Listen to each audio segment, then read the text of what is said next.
I don't think he does. He hears the car being off in the distance. Definitely gets one. Kiki gets a trade though. And now it's going to be Benji instead of meeting as KK inside. Oh, absolutely slammed by Ainoob there. Even with the Goon Mine for distraction as Barney types away. Speed typing connoisseur gets that plant down. Benji gets one of the Ainoob, but now in a post-plant situation, a 1 versus 3.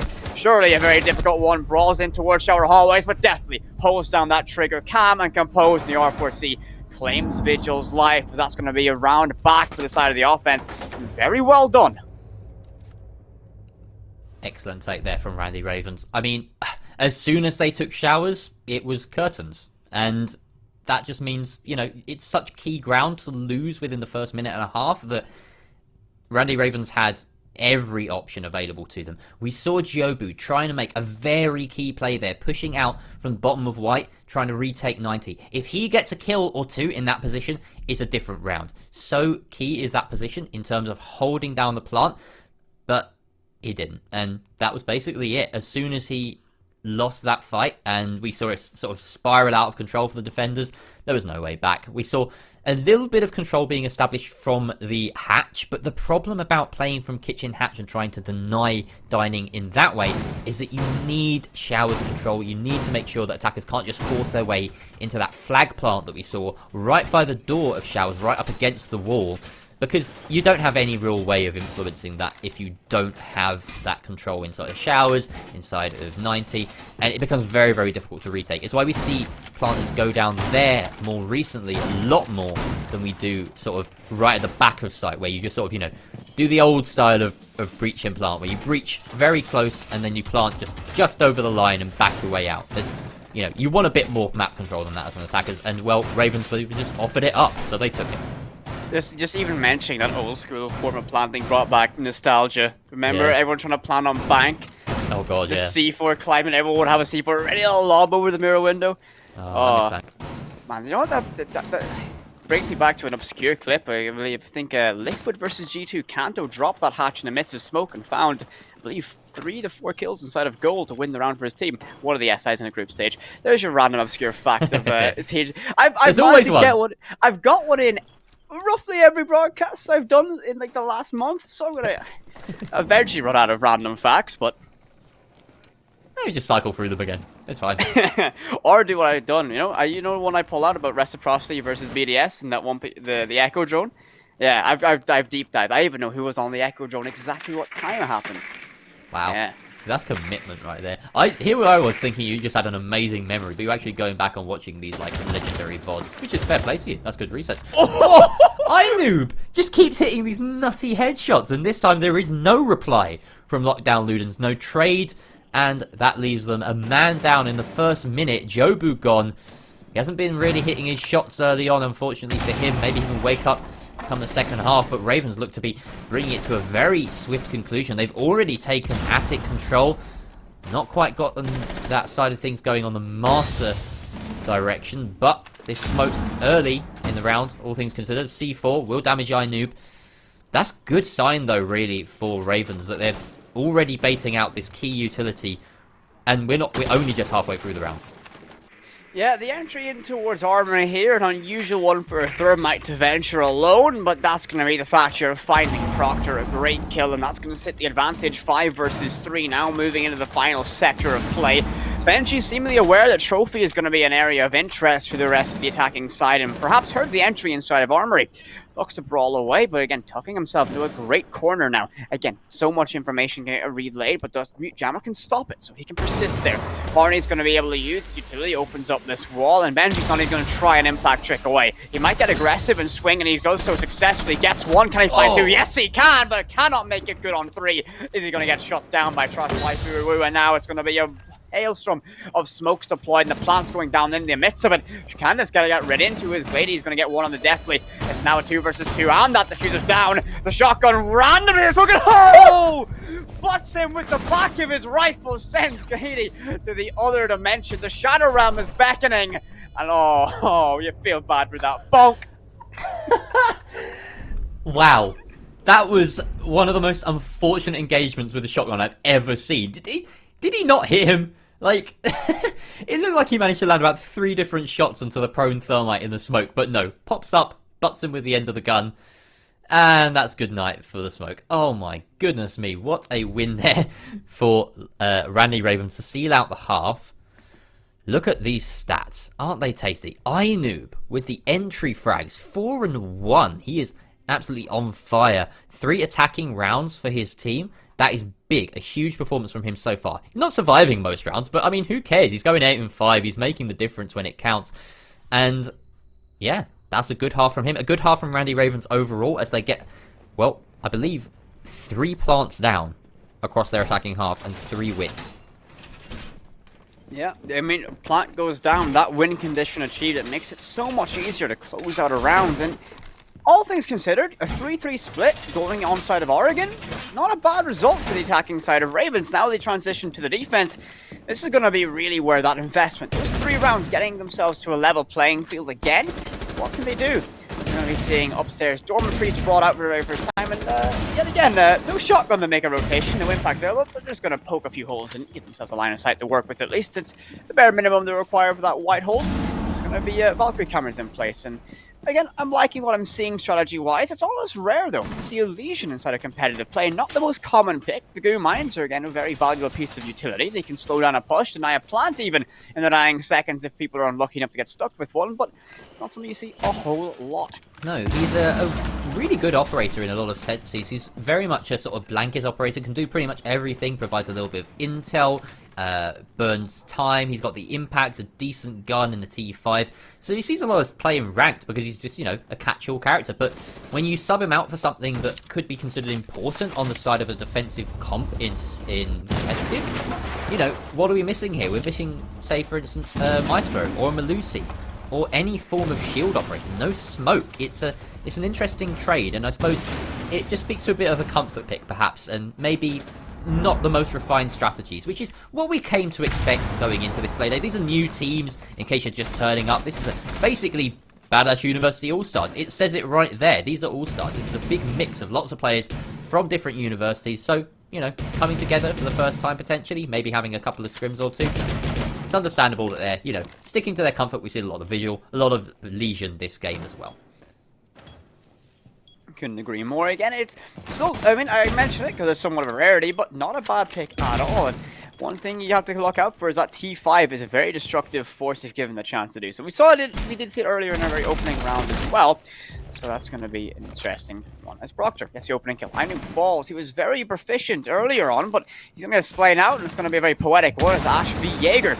It's going to be an interesting dynamic to watch out as this plays out. As Proctor opens up a verticality to pressure players inside of bunks, but that's no avail. Breaching charges are loud and easy to read, so he's not going to get any use to do so. That is, well, Josh White is deep inside of this cubby. We've seen so many players sit in this position, but verticality seems to be a factor here for Ludens. Will the bandit MP7 get a chance to sing here? His trophy's going to be filled up now as KK fills his position. That's going to be a great kill there. Proctor falls, and Josh Waifu on that bandit, fighting close towards that SMG. Sends that C4 out. Will it be enough? Oh! Just enough to be able to get it. Oh! Finds a third. Will he be able to find number 4? No. Turned out as KK gets 2, and that's going to level the playing field. Now our final 40 seconds will be a 2 versus 2 brawl, a tag team matchup. Will Barney be able to hold his crossfires here, support his teammate? Great positions held, but only one is actively gunning right now, and that's going to be changed as we see that mutant rolling up, getting closer to action, and has that MP5K in hand. Doesn't rely on that shotgun SMG11 combination. Selma's deployed, and the gun of KK training in the very much opposite direction of where the possible threat could come from. All the mute has to do here is get aggressive, and he could have found that ace. And he's still seemingly not aware, but smokes that position off. Gives himself an opportunity to cross. Does so. He's going to run into Barney, however. That's going to be an absolute massacre just outside that trophy door. And everything is going to get collected nice and easy as Ravens close out round number 7. Just a little bit dry on intel for that final 2 versus 2, and it showed just the attention placed a little bit wrongly from the attackers. And, well, we saw how it ended with Hibana face down in a foosball table. So, that was a good round. All in all, from both sides. Honestly, that was just a blur. There was so much going on both sides. KK is putting up the numbers I want to add on. He's had a fantastic first half, and he's continued it with a nice double there. But again, yeah, like I said, just not knowing quite enough about the final 2 positions, and just well played by the defenders. They managed to get that pinch out. The hard breach coming onto the attic wall from Wolf. In the end, working out in favor of the defenders. You've got to be very careful when you make that decision as an attacker. because as we saw, it kind of left Gady in, or KK rather, on the ace, in a tricky situation. He just had too many places to watch, too many angles to cover, and in the end it was a swing from Mali that caught him in the back to end it all out, and it left Yobu with virtually no options as a Hibana. So you've got to be really selective with those hard breaches, and that ended up biting them in the back. I doubt they will make the same mistake twice, quite honestly, and I think they'll just learn. We saw a lot of willingness to learn from Ravens on their attack, plenty of rotation of those lineups on the attacking half, and we are now seeing, and I can taste your anticipation here, the first Aruni of the Badass University All-Stars. Ladies and gentlemen, iNoob is rocking the new operator. I love to see it. These Saria gates are very kind of nuisancing to deal with. They're in a very good place. They force a commitment of utility. They force an ideal of intention. But one thing, more than this Rooney, that's intriguing me about this strategy from Ravens is the lack of elbow presence. They have just reinforced that up. They've not committed a shield there. No utility to it. And they open up the hatch in meeting. So that's going to be the primary way of denying that push. We saw the Rooney punching open a line of sight and the hatch getting cracked open. So there it is, all banded it up. No initial entry. And well, Gady's like, oh, okay, well, that's a bit easier than I expected, but we have a Thatcher. So again, you can just EMP these bandit wires, and since bandit tricking is, well, all but dead right now, it's going to be very difficult to deny this wall. As that EMP goes out, and the Selma is sent onto that wall, and surely, yes, it is opened up and achieved as Proctor gets one on the Comrade Barney. First to fall will be that Jaeger. Once again, Ashby Jaeger, going to be a very early engagement, but that's going to be a trade-off of two as iNoob and Trash Waifu get one of their own. Roni stings and a Nokia brick from hell is sent out to be destructive as definitely gets one of his own. The Roni combination doing so much work, and already a 4 versus 2 in favor of the defense. KK managing to find one though onto Trash Waifu, and that's evening things out slightly. 2 versus 3, still defender favored, and these roamers still not locked down as iNoob is free to rotate through Zulu. He's actually going to push back to site as now the timer hits the halfway mark, so they can begin to try and waste this out. It's much harder to get an execute going when you're only 2 attackers. You're left with very limited utility. A lot of the hard breach work has already been done, however, so this SAS combo might just be the sort of brute force that they need to make their way through. Looks like they decide on rotating to a laundry push, and this could be the play if they're quick enough about it, making their way on through. Position's not quite known yet, I don't think. iNoob does have an angle from Freezer, but both Mali and the other player in the name of Deathly looking the wrong way. Benji sending one in to burn up that ADS, and now a second frag grenade comes through to cover the rotate briefly. Does hurt iNoob a little bit. Benji now holding from bomb. He does get turned on though by Deathly. Now it's a 1 versus 3. Deathly lands yet another with a triple on the round. All the action coming from the Ronies that round. The Rooney and Mozzie doing bits, and that is another defensive round for Randy Ravens. They played that very well indeed. The Aruni Gate, I really want to note, it was an extension to Freezer. They had to rotate to actively play in Freezer with a Aruni Gate to cover it. I have never seen that one before. With Elbow not a factor, perhaps that was a perhaps that could be something that we could see creeping in. Aruni again makes rotations a little bit easier to cover, again, with that enforcement and commitment. So I really like what I'm seeing there. Also, the confidence to already have something planned with Aruni. You got to give massive credit there for the Ravens. Yeah, that's quite nice. Maybe it's something they come up with on the fly, or maybe it is something that they've planned out. It certainly looked well thought through.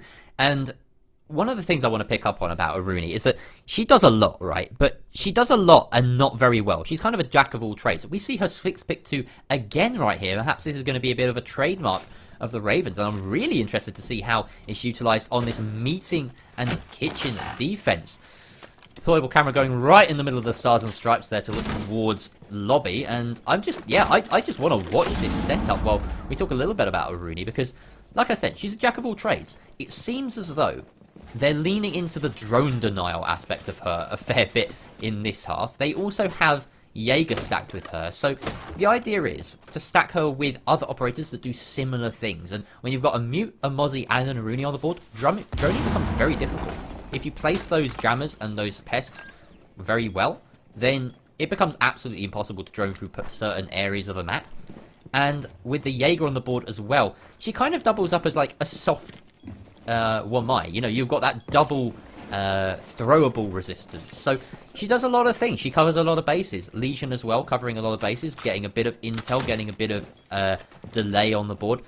I do like this lineup. I feel like we're this is something that I predicted a while ago, that we'd see a lot of kind of Aruni, Mozzie, Mute, perhaps even factored in with a bit of Vigil, but I think I prefer this version, where they stack everything that Aruni does with everything else.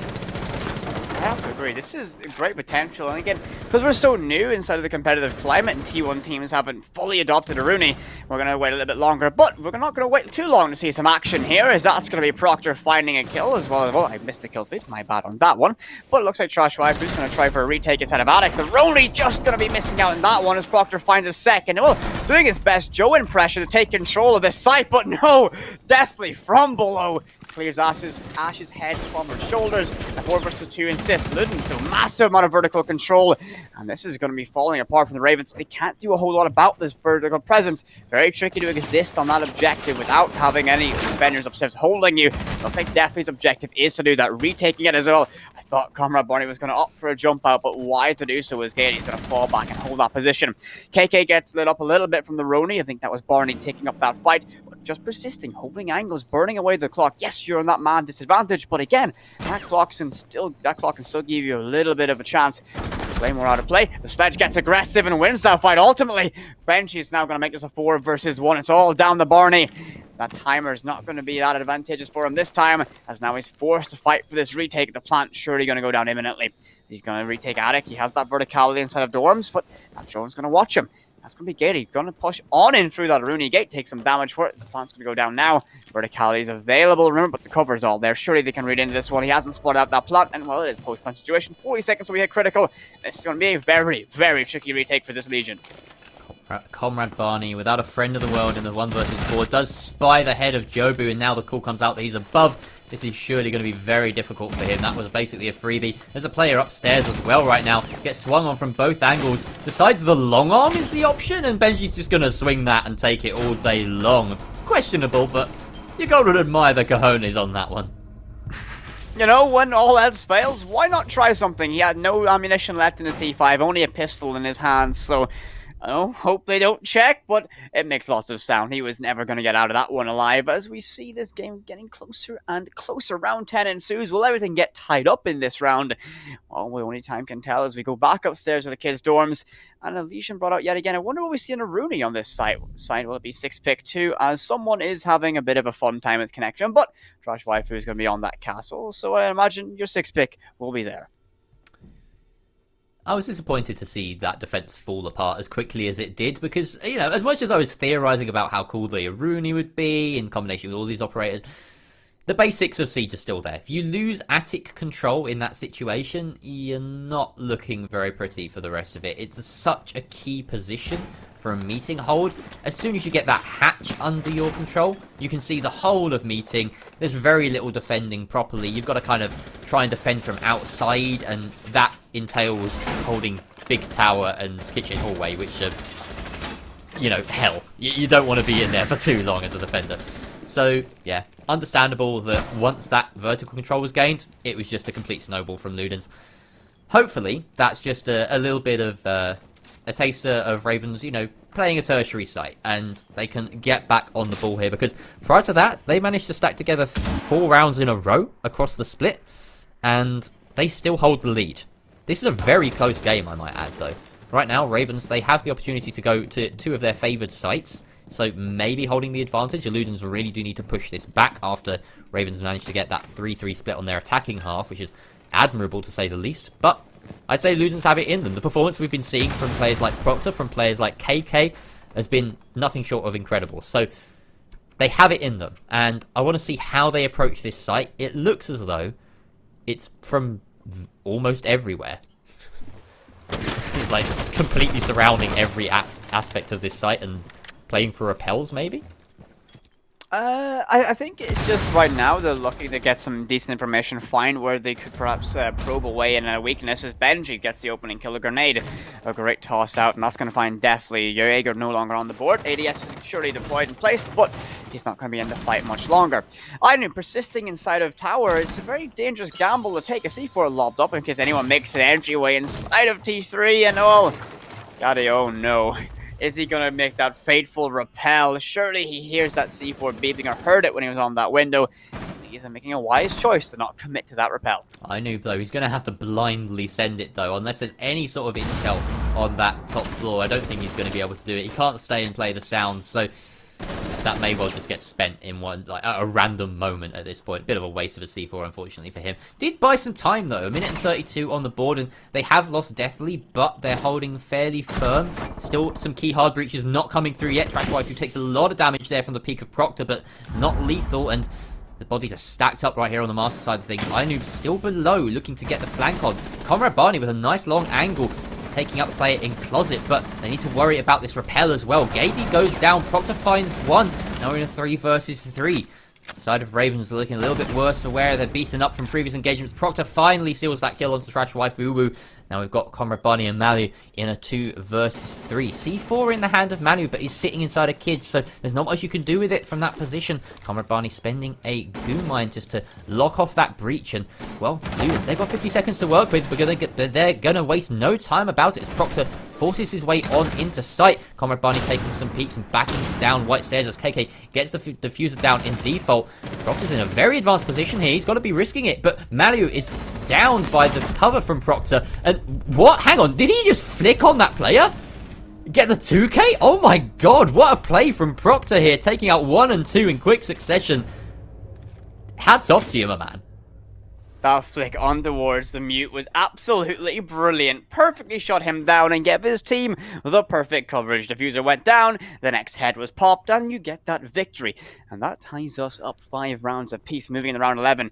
We're almost at the end of regulation, and these teams have yet to really distance themselves too far from each other. So we might be seeing our very first overtime of the season. This is a very interesting matchup as we go down to the basement, and once more, Aruni is brought in play. And I think we shall perhaps not theorycraft too much more, because it seems we curse the team who has Aruni every time we theorycraft. Yeah, we'll just let them do their thing and analyse it afterwards, why not? So, Yana being 6th pick 2 by Benji, an operator that's been seeing increased amounts of play in competitive scene, and I absolutely love her to bits. I adore playing Yana.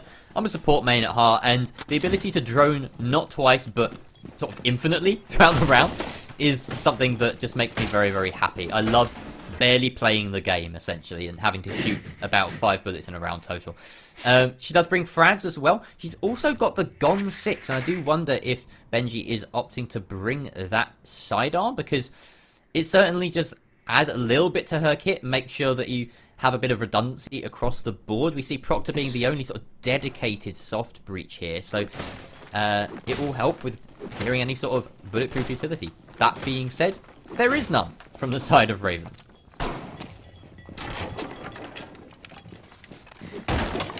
Have we got a stuck drone? Yeah, I think. Yeah, this is just drone stuck. Drone stuck! It was Ace's drone stuck in the pickup truck outside. Like it's... There it is. They got it. Oh, can they get it back? Jerry, will they be able to get the drone? He has to drop the diffuser He got it? further away. No? Oh no, we didn't get the drone. It's gone. No! Can it watch an armory run out? I mean, yeah, hope. Okay, yeah, that's wishful thinking. I like Yeah. it. I like it. So he can. Yeah, guys, don't worry. It's watching armory run out. It's stuck in a pickup truck. I haven't been there before, I'm glad to say. I'm sure your drones got stuck inside the the vents. Wait, on we border. were talking about drones? Oh, Oh. I've been stuck in the AC unit in border as well, drones wise. Before that's really not a nice one. You just gotta not spawn on that side of the map. That's the only way you can guarantee it. But yeah. Or risk it, or gamble it.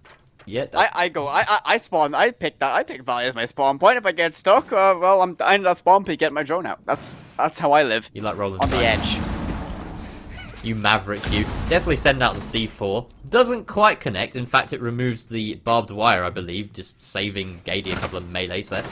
But he will force his way down the stairs. He's taking out a couple of drones. Mozzie doing double duty on this front.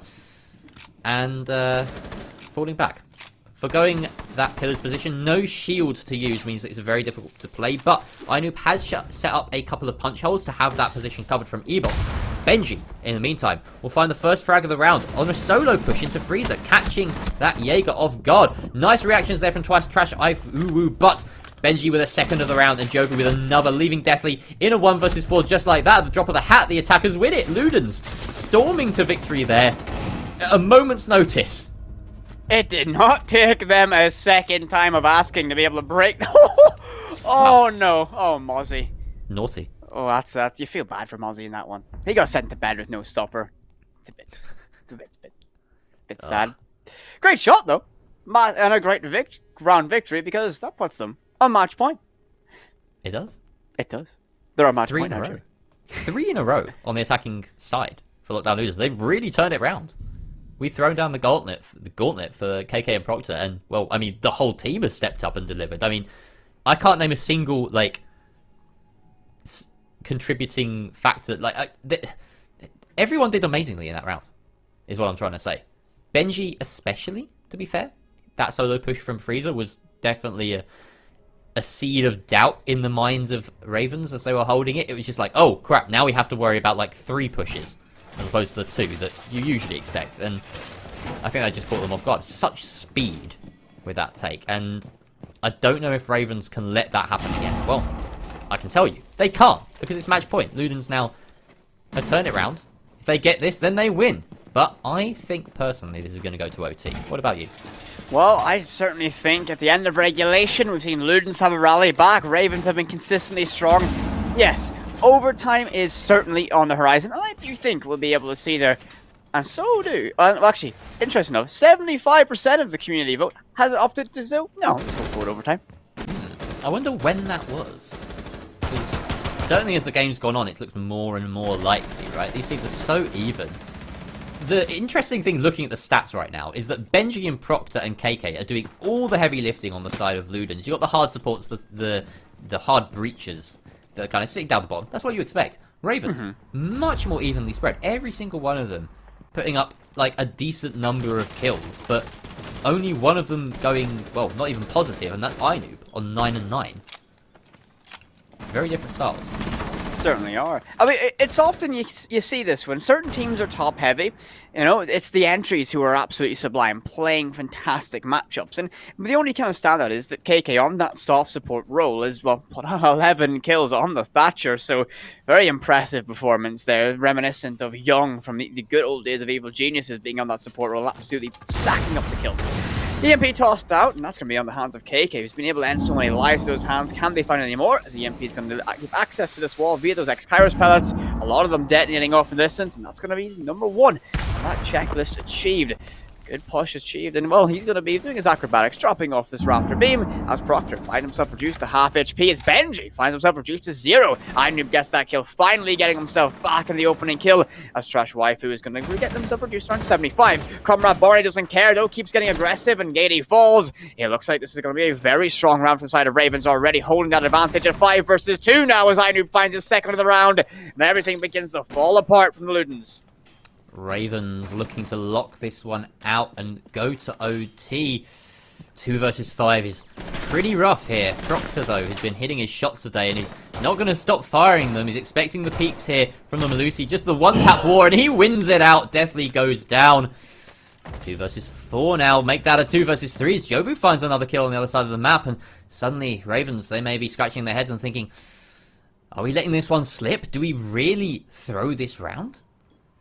You gotta be worried about right now. You got, as you lose players in rapid succession, your head instantly thinks to what could be. This is a very important fight, but oh no! Inoob loses. He was on for the triple kill, but now slain out by Proctor. A 2 versus 2, and it's all gonna change. Oh, a fantastic shot there. The MP5K sings a sweet song of death, and that is all down to Jobu in a 1 versus 2. Time with 30 seconds remaining. Makes an entryway, but has to check every corner frantically inside a small dorm. It's a difficult fight around the bunk bed, but caught in a hellacious crossfire, as that's going to be him shut down. And Ravens win round number 12.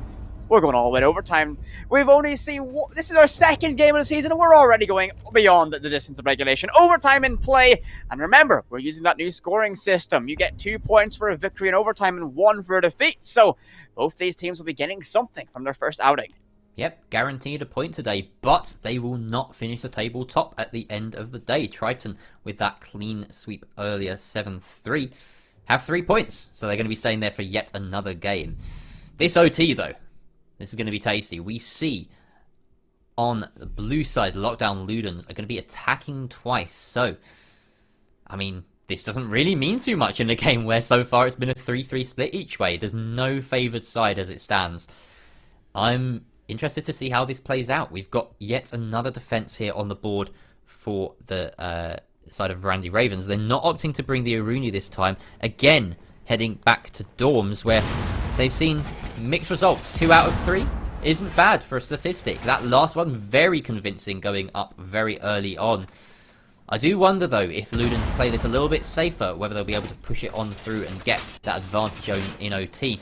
Especially if Benji manages to survive. Him going down quite early on, and the attackers being dry of that intel from the Geminis, I feel really made a difference going into the second half of that round. And, you know, if it was a Yana in that sort of 2 versus 5, maybe they have a bit more flexibility and are able to read into the final few players and get that clutch down. But it wasn't to be. We'll see if Benji survives into the late round this time around. And is there anything notable about this setup? Do we see any sort of changes? The crisp one-taps on drones from Barney there. Yeah, that's an improvement. SMH not even commenting about those clean drone taps. I would be typing GN in chat. Oh, I mean, you have to. GN, Amimir as well. Amimir is an appropriate substitute for GN. If you want to, you know, diversify a little bit. Saying GN is, that belongs to NA, we're more civilized, Amimir will do us rightly. I want to see Uwu's in chat instead. No, Jerry, no! No! I know how to break you, and it makes me happy. Alright. First breach coming through already from the Selma charges of Gady. That's only 40 seconds gone, 50 seconds or so, and Master Bedroom opened up. This leaves Deathly in a bit of a tight situation. He does have room to work with, as still Master Bedroom and Wolf hasn't been taken. Trash Waifu toying with the idea of tossing a C4 over there to support his compatriot, but doesn't have any intel just yet on that position. Probably going to be playing off sound more than anything. Definitely looking to just hold this position in the corner. He's got Malusi's or Banshees to sit with, and they should make it a little bit tough. Benji with yet another beautiful nade through that window, taking out the anchor in the side of Kids, and Ainoob, who's been putting up the numbers on the defensive half, now out for the count. A great grenade kill, and I think you know what I would have said if I was on that play-by-play, but Benji finds his second one as Trash Waifu falls, and Gady gets one of his own as Deathly's next to go. A 5 versus 2 in favor of the Ravens now. This is a very... Oh no, sorry, in favor of Ludens. I speak too soon. As Proctor's left in DBNO status, it's all down to the mute now. Isolated inside a big dorms, and it's going to be an absolute massacre upstairs as Giobu finds that final kill. Round 13 for Ludens, and puts themselves on overtime match point. All they must do now is be solid on that defense, and we've seen both teams put absolute brilliant performances on that offensive side. A rare sight for some Oregon matchups, and now, well, can Ravens go big on their attacking side? They must do. Backs are against the wall. If they lose, they won't be going home empty-handed, a single point, but that's still not where they want to be as we move into what could be our very final round. And Laundry defense opted for by Lockdown Ludens. That one's going to hurt for Randy Ravens.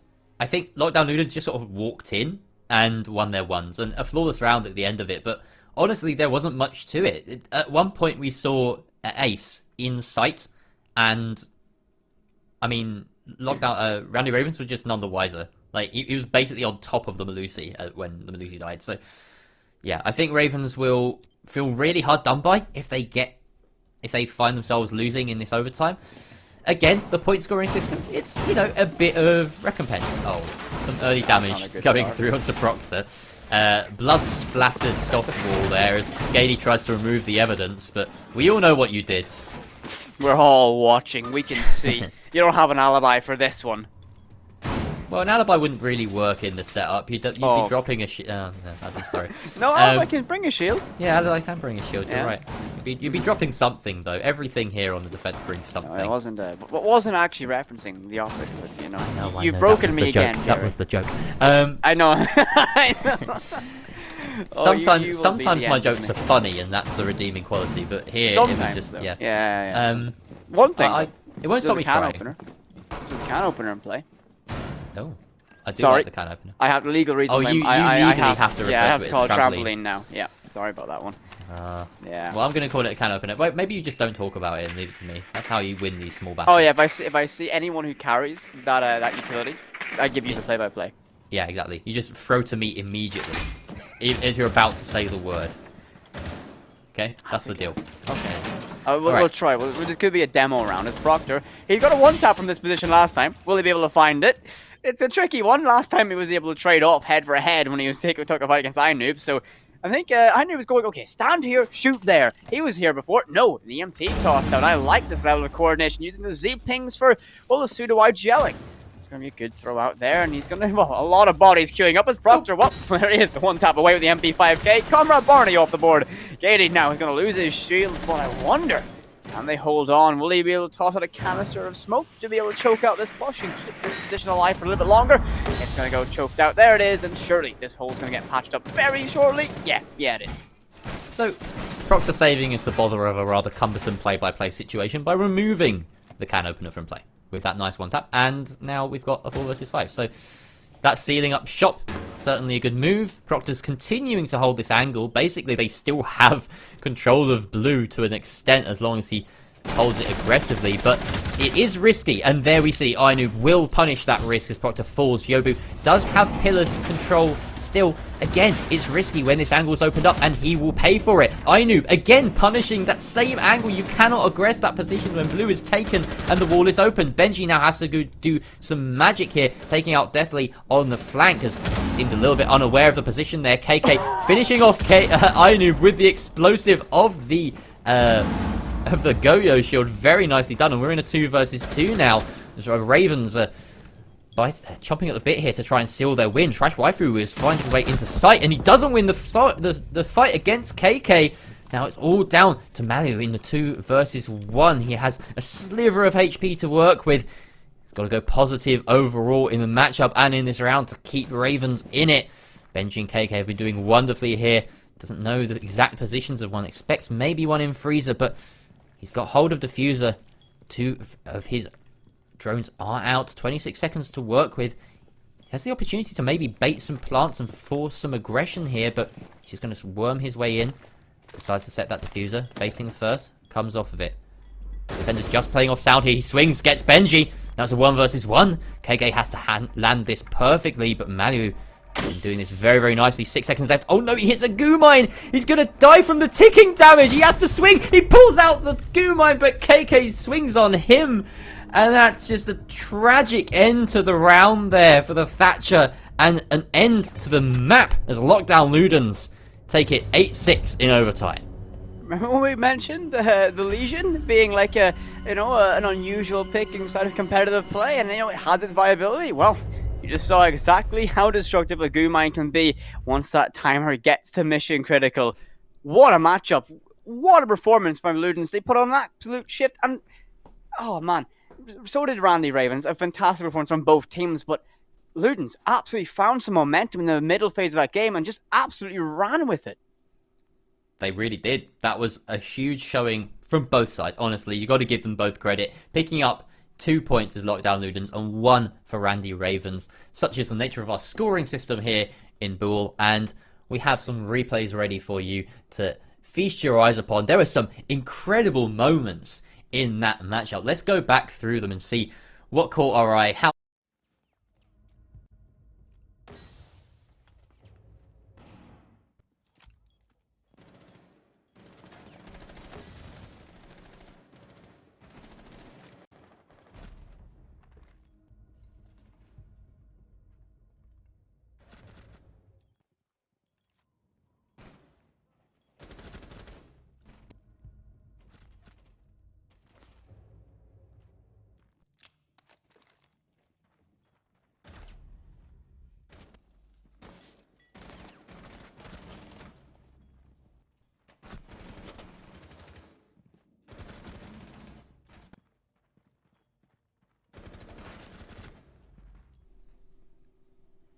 hoo haha.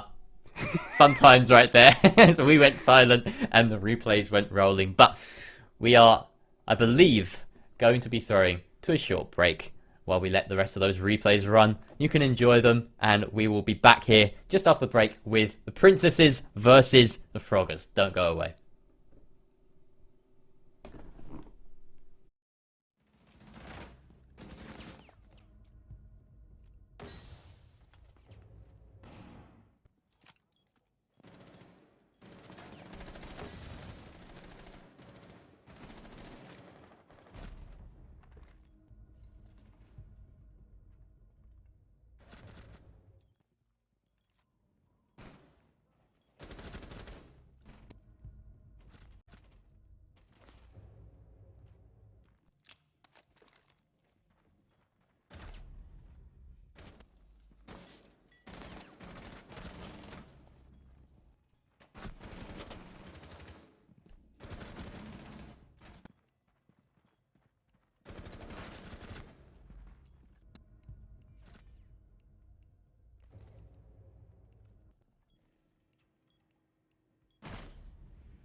Hello, hello, hello, and welcome back to the University Badass University All-Stars League.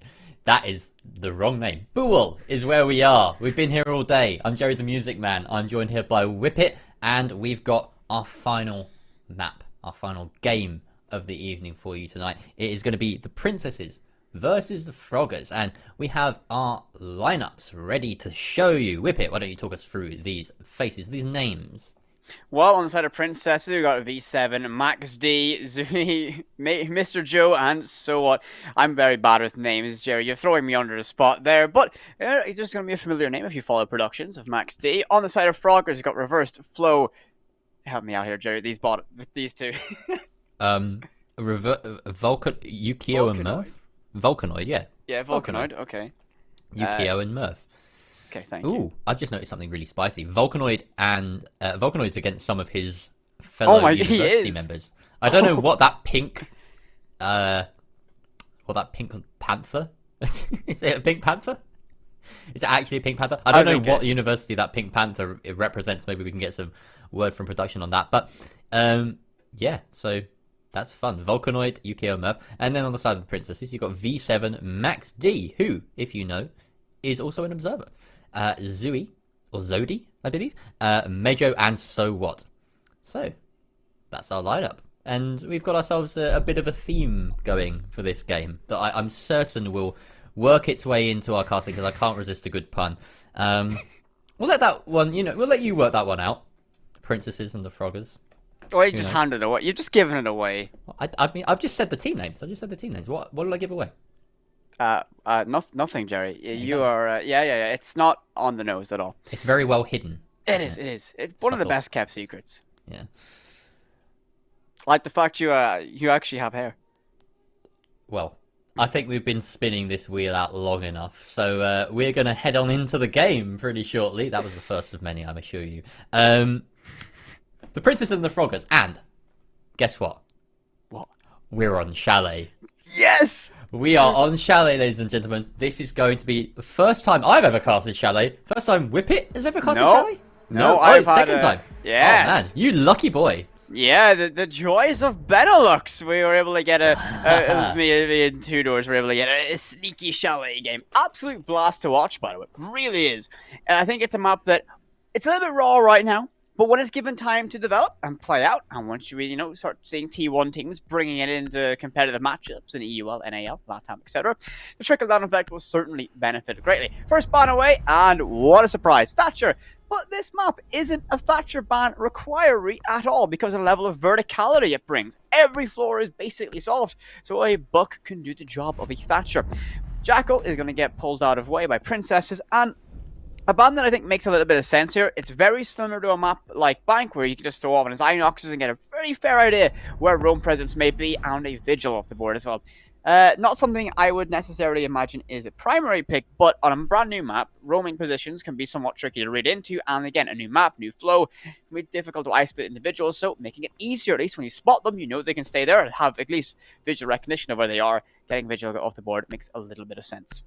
Absolutely, and to be honest, this Jackal Vigil ban is something I take into a few of my ranked games, because it just means that there's one less problem to worry about, right? You take the Jackal off the board, you've got a bit more freedom of defense, and because you've got rid of the Jackal, you can then have a lot of trouble with the Vigil, so it makes sense to ban him out, because that Jackal's probably one of the best ways of hunting him down. So it just makes the roam game simpler all round, if you will. Valkyrie, a very powerful final ban. Some very nice spots that you can get on this map, both inside and out, to keep good control.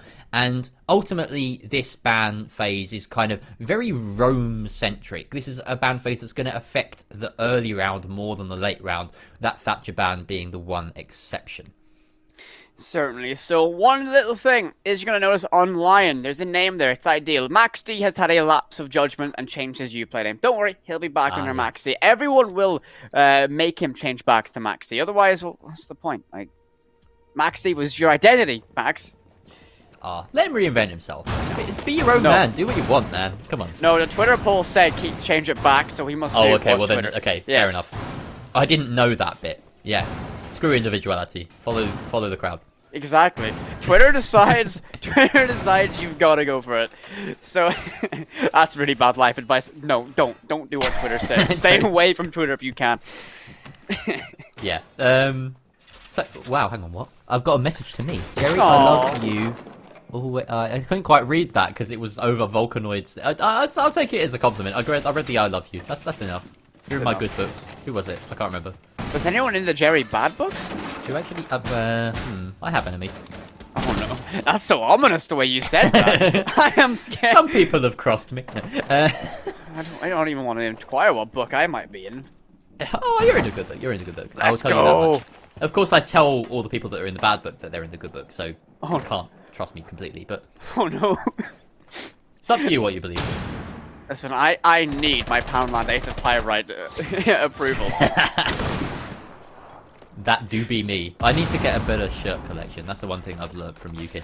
So, we've got breaches and bandit tricking going on, but it's failed. It was on the wrong wall. It's interesting to see bandit tricking at all, and lots of utility dump them may open up that main wall. You'd expect this. This is a lot of what you'd imagine. You know, if you played this in ranked, this is probably how you'd play your rotations.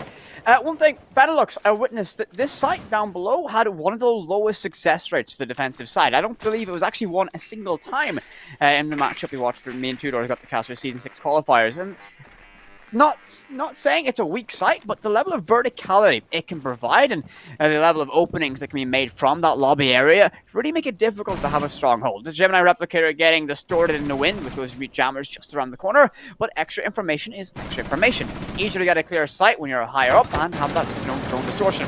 Blue looks to be aggressive with the MP7, but wisely backing off as he sees a hellacious amount of rounds whiz past his head. He's going to keep himself in this fight. Everyone's seemingly queuing up to make an entryway now as that drone's still getting jumped, and now it's going to be cleared away. Just removing that mute jammer means that they can effectively drone the site, and actually with the Yana on board, that's very important. This is a disgusting angle that's being held through the bookcase with the use of that Goyo shield. The only risk here is that, well, it's a Goyo shield, so that might blow up in Reverse's face. Might get a bit of his own name thrown back at him there. And now we see a quick entry. That is indeed the Gemini, so it's dealt with very quickly. Explosive removes that Goyo shield, and we see the first kill of the round go to So What, taking out Murph. Ideal finding Akio as well. Great entry here so far from Princesses. They are just dissecting this site with those long sight lines that they have made. Hibana doing a lot of the heavy lifting here in terms of support work.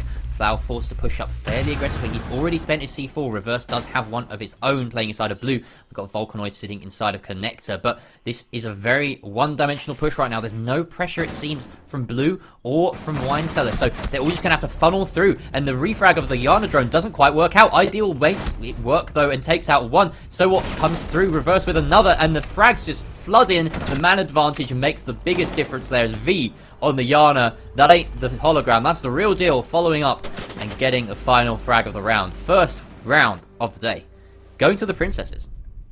That was a very, I'm going to call that an interesting round, to say the very least. I mean, not exactly an optimal push, if I were to call it so. When you see a push be so directed towards a doorway and breaches like that, I'm always very much concerned.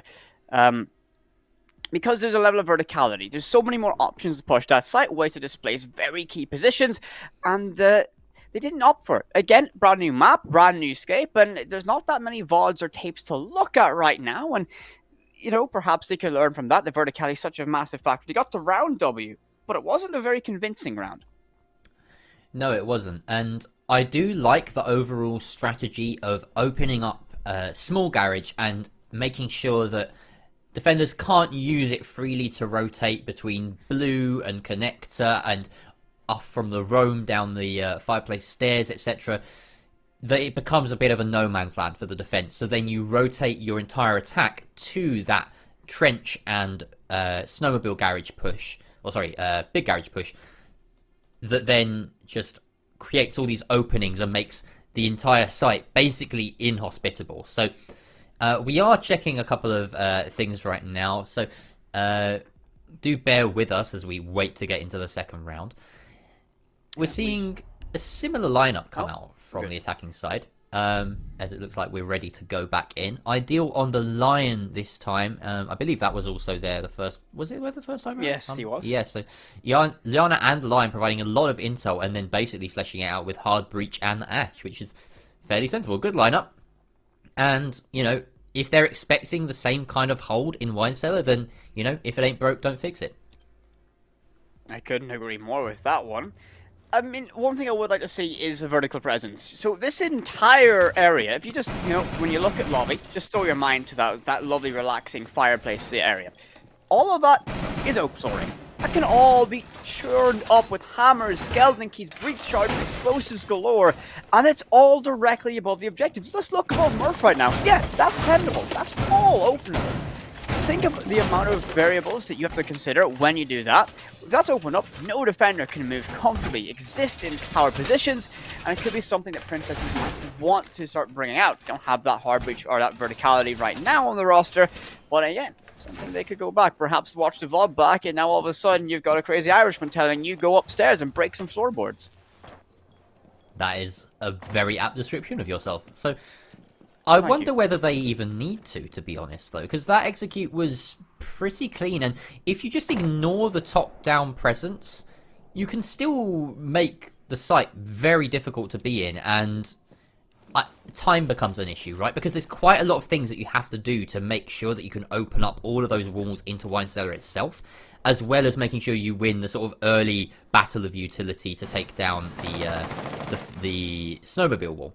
But right now, it's something that Froggers have decided, yeah, this is worth investing in. We are going to play on the roam. We're going to try and make sure we have those vertical angles in our favour, because, of course, it's not just the attackers that can work them, it's the defenders as well. They will have to clear out any sort of roamers on the defence if...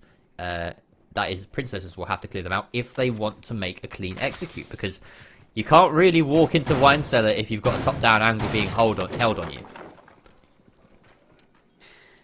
They've even opened the hatch. That is true. I really like the roam presence upstairs is an interesting choice. They're playing very laxing-esque, for sake of a nicer term to call it. Just waiting in these odd and strange positions. And, well, now they're going to be upstairs. He has got a vertical position opened up, I think, by his teammates. And everything from the princesses is being very much northerly side. They're pushing in, getting closer and closer to this wall. Double ADS to protect that Banshee, which exists just to be a looming threat of utility sink to commit to.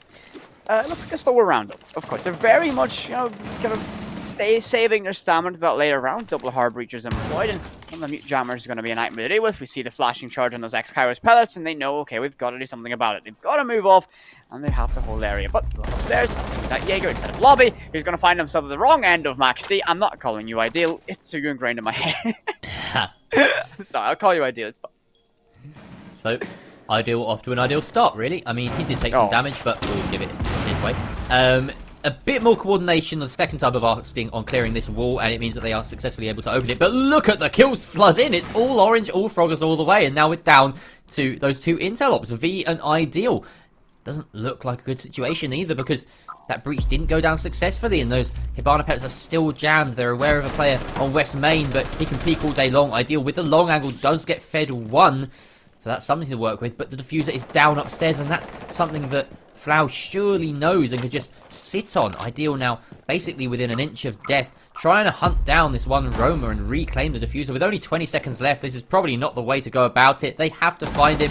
Finally, he walks into their arms. 15 seconds now, though, and they just have to go for frags. The shield is being played. That's a death sentence for Ideal. He's down, but not out. V has to drop in, try and find 2 kills in 7 seconds. I don't think he can do this. The kill is confirmed from reverse. Does find the player inside a connector, whips out the pistol, but only 1 second left, and it's not enough time, surely, as my clean feed freezes, for reverse to be downed, and V presumably lost the round on timer.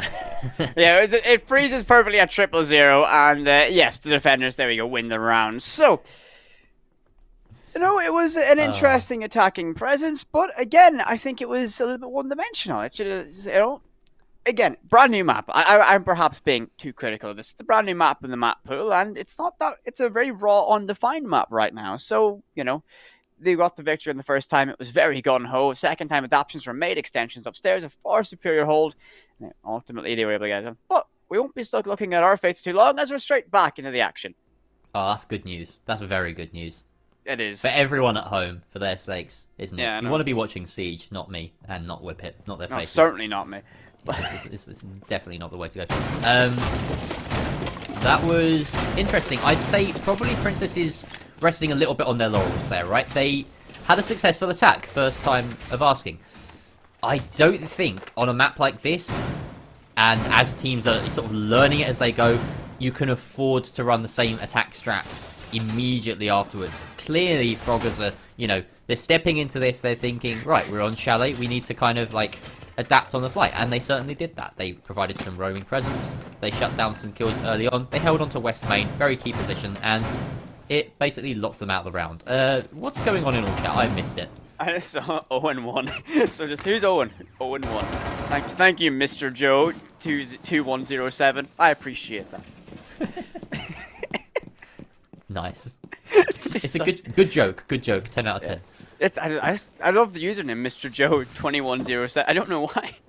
It just looks so cursed. It's great. It's like the kind of name that you would make as a 10-year-old making a Hotmail account. Mr. Joe. It's like, oh, Mr. Joe 2106 was taken. 2107, I go. Yep. He got it though. So, Yep. well, this is a library push, Jerry. How many times do you think people are going to push library on Chalet? How important do you think this one little square of this map is going to be? I think it's so... I think it's unimportant. I think it's absolutely pointless. Honestly, it's like...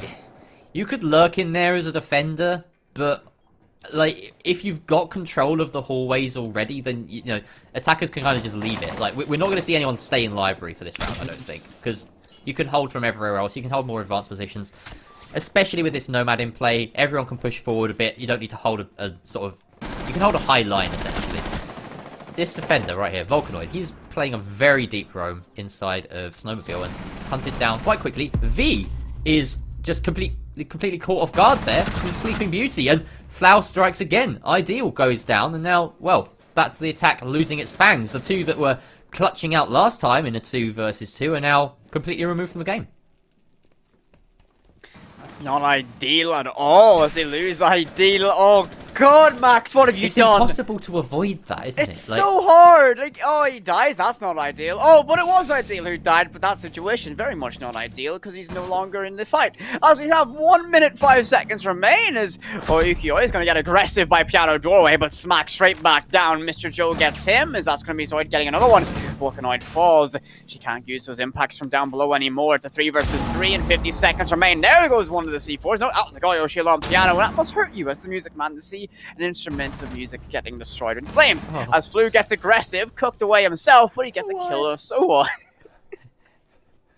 No, a piano! Jerry the music man, how could you watch this? I mean, it's a common Goyo Shield spot. I think I'm going to have to deal with it as the season goes on. This is going to be so heartbreaking every single Chalet game. Mr. Joe and Zodi just being smoked out right now. Zodi's going for that door push, but Flower's just there to swing on Mr. Joe and leave it in a 1 versus 3. Tossing everything in the kitchen sink into this room, but I don't think Zodi's going to find an opening. This wall is denied by the bandit batteries. No way of removing them. These smokes are going to dissipate in a few seconds. He's only got 5 left on the timer. He's just got to run in, but it's reverse. It will put him out of the misery with a quick swing and a head shot from the pistol.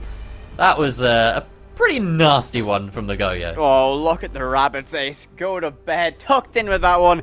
And that's going to be another round in favor of Froggers. Oh, I love this name. I love it. Oh, it's brilliant. It's great. It makes me think of that classic game, Frogger. You know the one. We jump across the road. Or is it a road? No, it's like a lily pond. Or something. I would very much suggest against playing IRL Frogger on a road. Don't do that. Oh god, no. I'm pretty sure it's illegal to cross a motorway in the UK. As a pedestrian. The brief experience of driving in the UK I have, yeah, no, you guys, you're cracked on motorways. I don't know who taught y'all to drive, but it's scary. Yeah, I mean, to be fair, right? Okay, the scariest ever experience I had as a pedestrian was just a couple of weeks in Italy. I swear to God. Oh yes. It's driving in Italy. There's a saying. It's a battle royale. Yeah, it's a battle royale. Oh man! Apparently, there's a saying that in Rome the traffic lights are suggestions, and in Napoli the traffic lights are decorations. Yeah. So yeah, there's this one for you there on my Battle travels. Royale driving. So I thought it was bad where I am, right? But England was a shock to the system, shall I say? What was the worst thing? Just the fact that I don't think I saw a single indicator.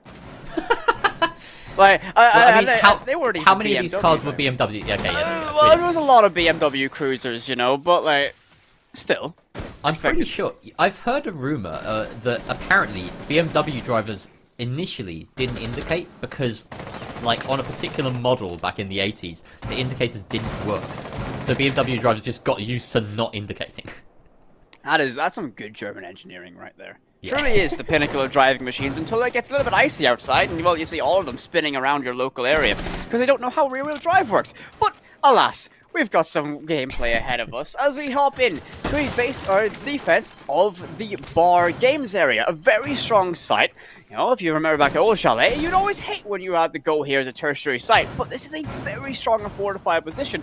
And this new kind of coat check, kind of a stock area attached to Bar, there's no verticality that can open up above that at all, so you can set a mirror in there, and you are forced as an attacker to fight that directly. So a massive power play position, and a great position for Froggers to set up that mirror window. Is he reversed here, playing on what could have been a mirror position, but it looks as though Yukio's invested it elsewhere. Mr. Joe finds the opening frag of the round onto Murph. Jaeger down. Again, set and forget utilities are not the biggest loss, but a gun nonetheless. Now we see plenty of utilities still in the hands of the Princesses. They haven't really gotten close to this site and upstairs setup from Froggers, so they're still doing a good job holding here, the defensive side. Looks like the Rook is completely unaware of the push down Library Hall, and that's going to net him a kill. V gets another onto Flower, and that is a lot of presence already cleared out. Yukio and Vulcanoid left in the 2 versus 5, with Vulcanoid hiding right here in this sort of walk-in area, and Yukio deep inside of that coat check area with the mirrors to his disposal. Can be difficult to hold this position, even with the mirrors. Can be a bit risky, as right now he's exposed to that long angle from lobby fireplace, and if any attacker takes that up, then he hasn't got a lot of direction to, or room to sort of dance around in. Got to play this very carefully. He's got a C4 in hand, so if the drops come through, he can start spending them, but all Princesses have to do here is play for the refrag. There is an effective crossfire setup, though, between the Frost and the Mirror, so Vulcanoid, he times his push right, avoids that stairs presence, then he could be a nasty surprise in the back of the Princesses execute. 21 seconds left, and it's coming down to the wire. He gets hunted, but Vulcanoid comes out on top. Yukio with 1. He has the mirror to his advantage, but he can't reload quickly enough. That Vector just not with a big enough mag capacity, and we see the Frost go down too. Wonderful push there in the end from the side of the Princesses. They tie us back up 2-2. Well, that was, I think, a great demo reel of how strong this objective can be. Yes, the defense ultimately lost it, but how difficult was it to displace that mirror? It took 2 players charging in the B trade-off buddies to get that confirmed. So a little bit of an insight of how effective it can truly be to lock yourself into that new stock area. But they weren't able to hold it successfully, and that's going to unlock the basement defense once more. Can they have a successful round here? It's 1-for-1 for both these teams. So will the defense be able to lock it out? Or will we see the offensive side of the Princesses close out another victory here? Kaid going to get 6 pick 2, and that's going to be an interesting choice. Remember, the electric claw can be placed up by, you know, the window above the garage wall that goes outside? Okay, I call that Peppa, as in by Peppa Pig. Don't ask why. And so you can put electric claw by Peppa. This sounds ludicrous now that I'm saying this out loud.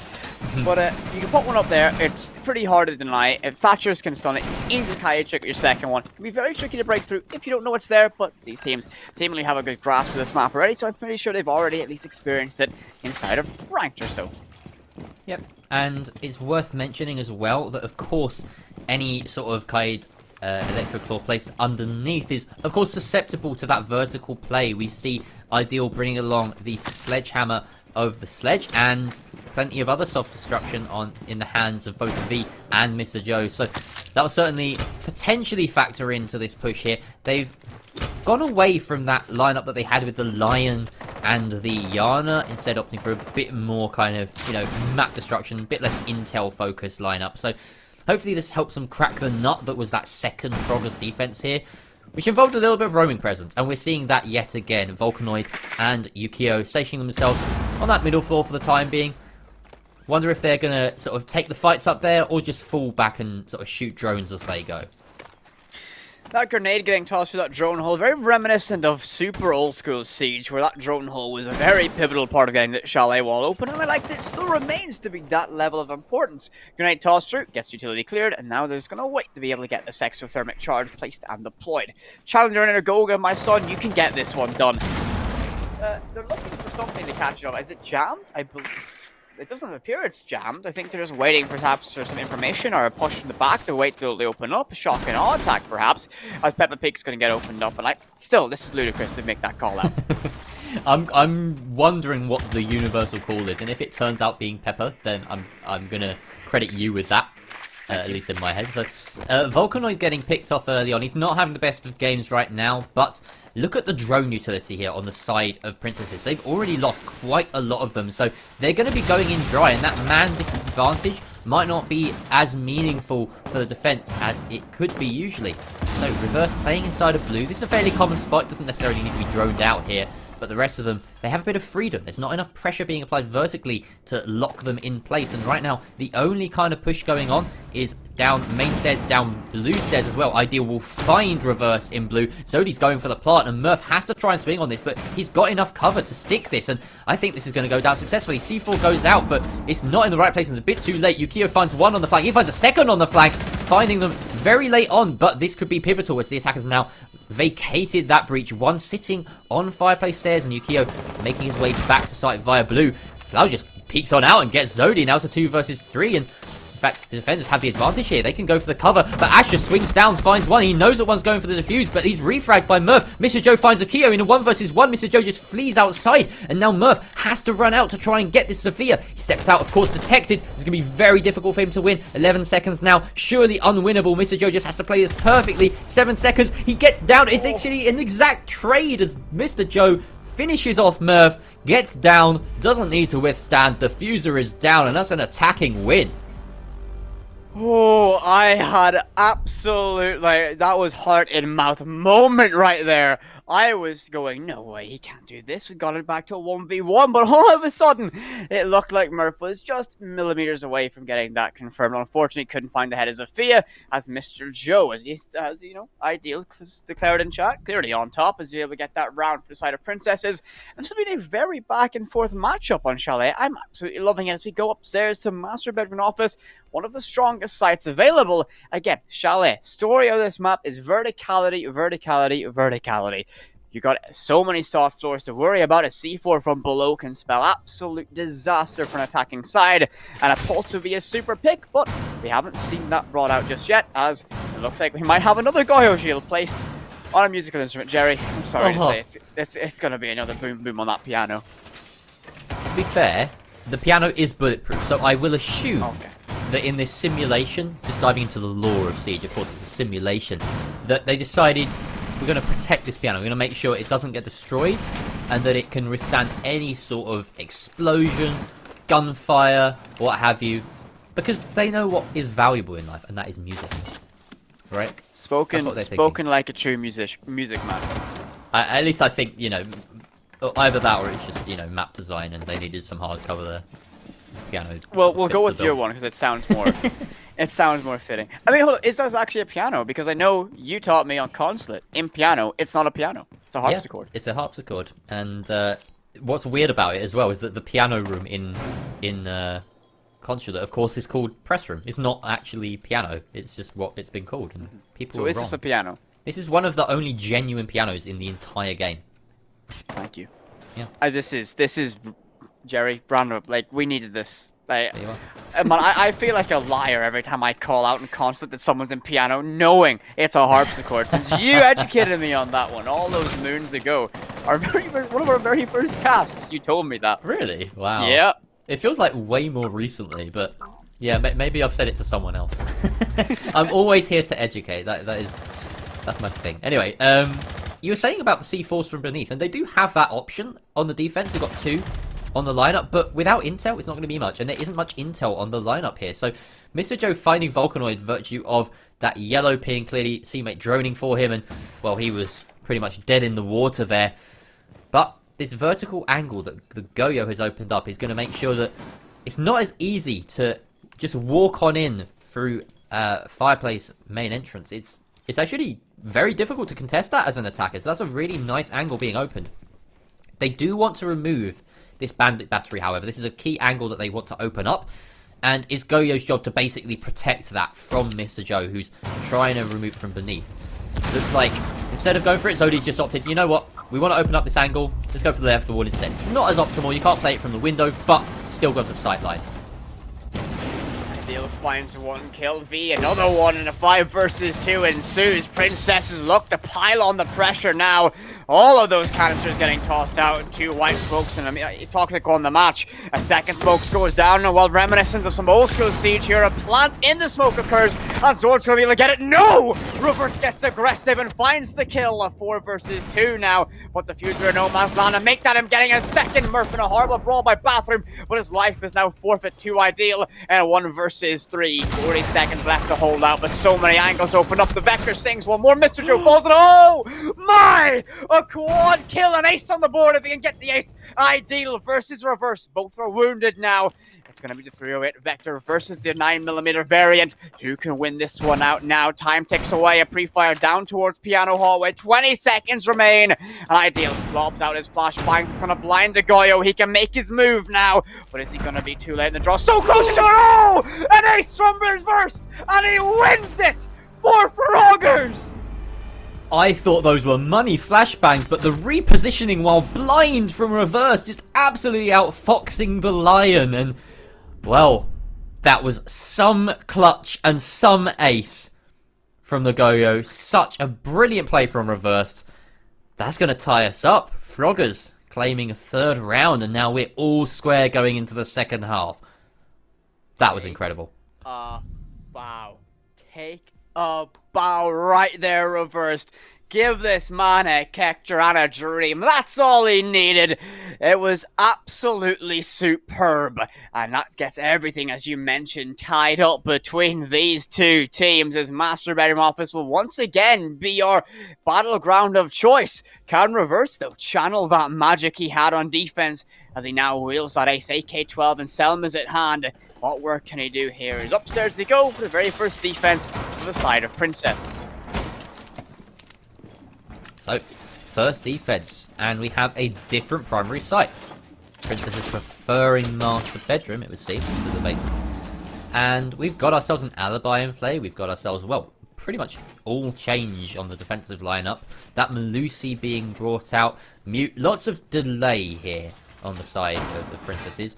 And at the moment, there's no set way to sort of set this site up. So it's interesting to kind of read into a few of these little pieces of utility that are being placed down. Of course, you've got jammers on a couple of key walls. It's very important that you're locking off the Solarium repel angle, and this particular one by Ideal, which is very key. As long as you can hold this wall shut, then you've got a good anchoring position that can look straight into both sites. So pretty much essential to apply at least some pressure as attackers. One take that I've found had a surprising amount of effectiveness, depending on the defensive setup on this site, is to kind of take it in the same way that you'd approach CEO on Consular. You can just repel or position yourself around a load of these windows, and around this particular site, it relieves the defenders with very little maneuverability. And if you just sort of time the window knocks in the right at the right moment, you can sometimes catch a freebie, get a few people rotating, and just lock down whole areas of the map. Trap players in Solarium, trap players in Bathroom, and make it really, really difficult, and then go for a Solarium push. That's usually my sort of preferred thing, but it seems as though competitively most teams are favouring a sort of full top floor map control, pushing in through Library and going for that breach on the southern site. I think library pushes and pushing from game room, you're going to see a lot of these. This is the amount of control this little western cube of the map can give you is kind of insane. And especially when you're worried about clearing so much real estate upstairs, it makes sense. But that's going to be Yu-Gi-Oh! Getting the opening kill as V is going to fall. Looks like that one might got aggressive on a run out and ultimately got punished from it. As it, Oh, default cam. Default camera is still in play. Not ideal. I hate saying it. I know, I'm sorry, but so what's going to find his second now? Is that... No, ideal was... That's... So, I saw an MP5 or a H&K weapon base, and I thought it was that mute. But no, that's going to be ideal. Trading off his fallen teammate, and he's going to be able to get one back for the good. 4 versus 3 advantage now for Princesses. Can they lock this one out, however? They have a great stamina to do so, but again, never say never, as we already witnessed. Frogger's have some potential inside of reversed. Will they be able to channel that magic once more as we now hit that under 1 minute mark? Plenty of hard breach on the board, but they need to remove this jammer first. That's exactly what Flow is trying to do. Just sort of, you know, spitballing, guessing where that might be. Center's always a good spot to try it out. Of course, no points on the display for the Pro League or for competitive HUD settings, so no way of knowing unless you get that little zappy kind of feedback. And of course, trying out a breach and it's succeeding is certainly a good indicator that you've gotten rid of that thing. Ideal finding another kill this round, and Zodi tagging on with one of his own. Ideal with a third. What a brilliant round from him. A triple on the round, and Princesses just sort of shut that out as soon as it looked like the attackers were getting any kind of momentum. Froggers just got completely outsmarted and shut down. That's a very strong setup on the defensive side. Well played on all the words. Come on. Words. Thank individual. There we go. Sometimes I find myself. Yeah, listen, Jerry. It's sometimes I forget how to talk. That would be a real shame if I'd done something that required me to talk. Oh. Yeah. Same. Like. Oh. It bad sometime. English no good. Yeah. I try. We do. So sometimes better. Sometimes better than others. Oh, we're having a great time here in our virtual commentary, but hope you are in Twitch chat as well, as these teams are putting up an absolute show here on Chalet. And so far, you got to look at the defensive being a little bit weighted too, because just the nature of a brand new map. But can Froggers find something to really pick apart the Princesses? Do they have an answer to this basement defense? Can they do it more efficiently? And we see, again, verticality will be something I mentioned to my own detriment on this map. It's just, there's so much of it available. And again, in a climate where, Oregon was introducing the competitive climate, and well, there's about, what 3 rooms you can have verticality in it. It's lovely to see all of this vertical presence available on a map like this. What's science trying to communicate to us? Oh, I'm not sure. I looked away briefly. I think it's the drone setup, potentially, from the side of Froggers. They seem to have a lot of drones stacked on that northern side of the map, potentially prepping for a big garage take. Certainly the movements would suggest that early on. And this lineup as well. We saw that, for instance, when Princesses had to rotate and switch up their attacking style to go for a snowmobile push and plant, they brought a lot of utility. They brought basically the sort of standard 5 lineup that we've come to know and love, the sort of one-size-fits-all approach. Whereas right now we see the Yana, perhaps a sign on the side of Froggers that they're being a little bit more flexible. They want that intel, especially for pushing in from and into wine, because you really need to be able to refrag if you're sort of barreling through that one doorway. And Yana's, well, she enables refragging quite well, better than almost any other op. You have to shoot that drone, otherwise it's free intel for the attackers. And, well, you can't risk it being the real thing, so you always got to do it. First frag coming out, going the way of Akio on the Ash, taking out the Jaeger. Volcanoid, though, meets his demise as we see refrag as a jump out occurs from Library, and that's a fairly common one. You've got to be keeping your eye on that, guys. So, losing the Yana early on, not a good start, but if you're going to lose anyone, I suppose, probably the least impactful. Got to get that utility down before you get the breach through. And she doesn't provide any of that. Unfortunate blow. That's going to be another engagement happening up inside the library, but that's going to be Yukio finding Ideal, shutting him down, and that's the second kill for that Ash in this round. 4 versus 3 advantage now for the offensive side. Can they capitalize on it? Again, everyone's so entrenched right now inside the objective, it can be difficult to displace them.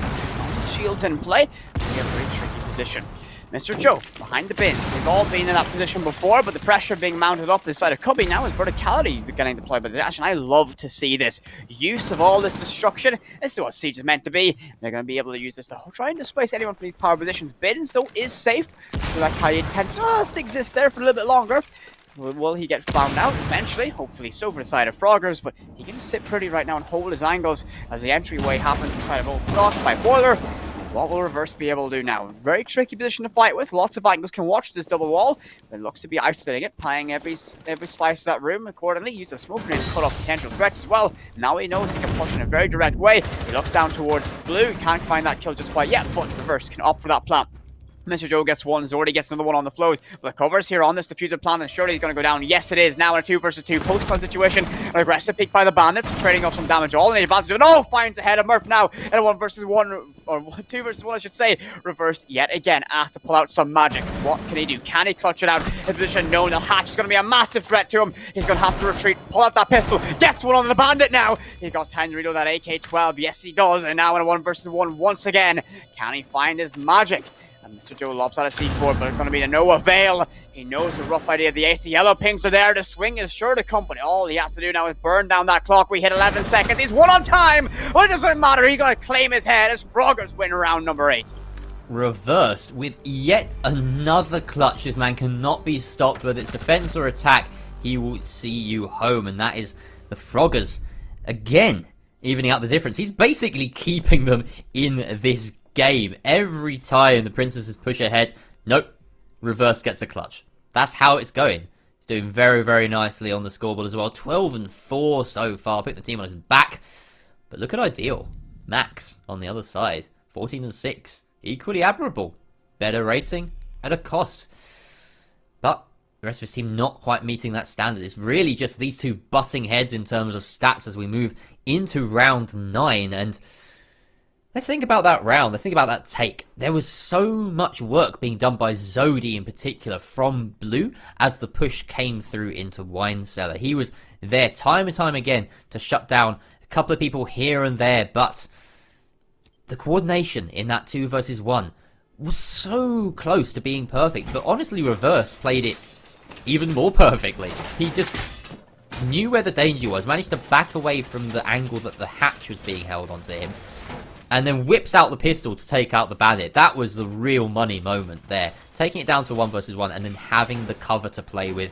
Playing the timer, exactly what you need to do. Forcing the engagement. And yeah, it was an absolute star in that round. So fully deserved victory for him. But it's only a round at the end of the day. So need to be seeing more convincing attacks overall from Froggers if they want to seal this one out in regulation. Right now, 4 versus 4 and... sorry. 4-4 the scoreline. And it's, okay, Jerry. It's anybody's game. Words do be hard sometimes. Words do. But you're alright. It is 4 versus 4. Round number 9. It's a very tight game. It truly has. And I think this is what Chalet is going to look like for the very couple, I think, first month or so in play. Across, I think, you know, T2, 3, and 4. I think you're going to see a lot of very similar, very close Chalet games where teams don't have things quite too ironed out yet. And again, this is a perfect example of it. These seemingly are taking adaptations on the fly, and you'll love to see that going to a newer competitive map. And hopefully, everyone watching Twitch chat, perhaps who are concerned about its inclusion in the competitive pool, are seeing that it has a lot of viability and a very fun match or map to watch. I don't think anyone's concerned about the map itself being included. It's a wonderful map, but I think more what it replaced is the area of contention, right? People saw Theme Park and thought, oh, you know, it's got a good few years in the map pool. It's got a lot of depth, but yeah, it's a surprise personally into a lot of people to see it go over, say, Consulate or Coastline, which some people argue are getting a little stale. I quite like Consulate personally, but each to their own. Either way, Theme was a surprise. V, first to go down as Murph. Or take the Goyo out of action. No C4 for you, my friend, and Murph can get to work trying to clear this wall. What's the matter, Whippet? You cut out there for me. I thought I vanished into the shadow realm. Oh no, I could still hear myself, but then I can always hear myself talking when I talk. That's just how talking works. So maybe I disappeared for you guys on stream, maybe not. Who knows? Mr. Joe though is going to find a kill, a delayed refrag. onto Yukio, removing the Ash from play before she could use all of her utility. That's quite big considering you've got some Banshees set up, you've got ADSs to protect them, barbed wire that needs to get rid of. This could be pretty big. There's still a shield set up at the back of Connector. This could be an easier hold than it looks as Reverse makes that entry that we're used to seeing him do by now. Ivana just snaking around the corner and holding this floor angle. Kaid looking around and doesn't expect the pop-up. There we go. Flower just jumping up and hitting a headshot. Ideal, though, from above, continues his reign of terror as So What Zook goes down. Now it's all up to the Melusi in a 1 versus 3. Reverse holding Diffuser yet again on this ace, but Ideal doesn't have enough coverage from this hatch, and they knew he was there, so they've gone for a deeper plant, and this will be successful right by the bomb. A very difficult place to defuse. Even if they manage to get all 3 frags here, Ideal is going to have a very difficult task on his hands. First of all, is the player in elbow. Does he expect anyone on his left? He's still worried about there being someone on the side to the right of him, but there's no one there. Wonderfully tossed C4. Pops the Go-Yo shield for good measure, but there's no one there, as said. One person falling back to the west main stairs. Pretty dry on intel, to be honest, and this is not great. Does find Volcanoid, though, for a triple kill on the round. He's got to hit 4, and it's just Murph left. This is it. He's got to kind of try to find this fight. It's 11 seconds left. He swings on it, and he gets it! The quad kill from Ideal. Yet another clutch in this absolutely monstrous game. And Ideal, he is just better. I'm a little bit lost for words there. As you said, this was such a tricky post-plant to win on the side of the defense. And Ideal just goes, I'm going to win this, right? Listen, there's a stigma. People say casters can't play. People say anyone in production can't play. He's an observer. He knows every game. He observes every region. He just shows up. He wins games as well. It's nuts. It's absolutely nuts. What a play. What a play, Ideal. Take a bow. Well, this is such a good game. I am being blessed for my first Chalet cast. Hope that you guys at home are enjoying it as much as we clearly are, because so back and forth, clutch after clutch after clutch, these players just keep delivering the entertainment value, and we're getting to see a brilliant display of how Chalet can be played. I'm excited to see this game, this map in competitive play, just all round. To be quite honest with you, if any of these games are that we're going to be seeing in the next year or two are as exciting as this one, I'll be very happy. I have to echo that one. Chalet, yeah. I think Chalet might be creeping its way into one of my favorite maps inside a competitive cast. It's honestly, it's always been one of my favorites to play. I love the aesthetic, I love the layout. Even before the rework, it was, you know, a little bit difficult to defend, let's say, but still fun. And I feel like brilliant moments happen on Chalet, and the new version just seems to be the same. So, and comp seems to be the same. That is a really nicely hidden proxy alarm. Truly is. Sorry, that's a very strange point to end on there. That was I was saying, what do I Chalet's do? amazing. Don't we just love Chalet? I like proxy alarm. Proxy alarm good. Yeah. You got the most cookie cutter cast response there. Yep. Just the I agree. Indeed. Interesting. Yes. Absolutely. That's a hole. You gotta love that. That's a get you out of any hole, like kind of word. Absolutely, it will. And speaking of holes, Mr. Joe is in a little bit of a hole as we segue on into a Solarium hold from the Alibi. He's going to be pinched in this place. Well, actually, no, he's not, because there's no one on Solarium Repel. So he's basically got free reign of this position. Volcanoid.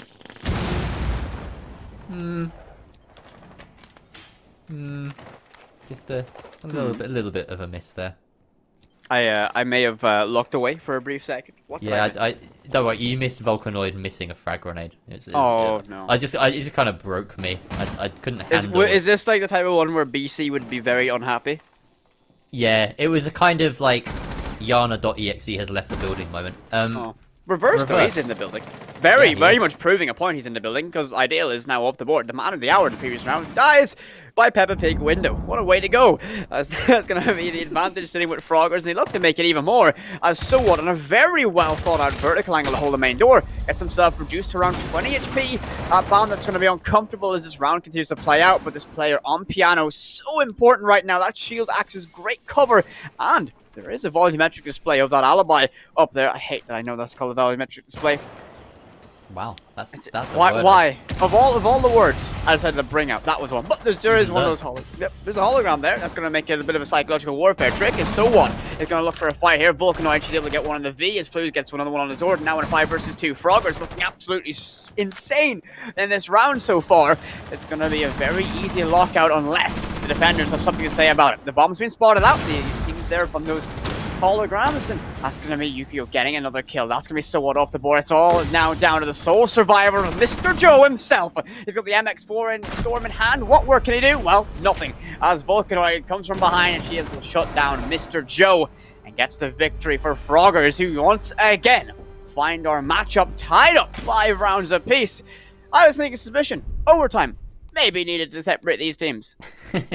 Money is being placed on it in a production chat right now, and yeah, I'm not going to bet against it. So yeah, this is so back and forth. Literally, these first 4 rounds of the split, it's been Master Defense successful, Wine Defense fail, Wine Defense successful, Master Defense fail.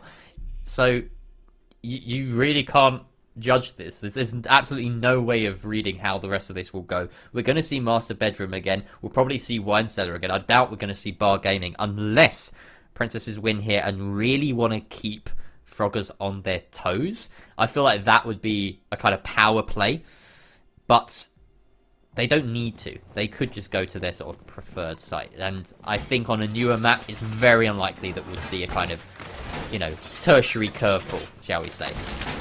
We've got the Frost coming out here on Mr. Joe as a very blue and yellow lineup emerges here on the defensive side of things. I love looking at the operator icons, you know. Was it you I casted with where the operator selection lineup was almost a perfect fade of colors?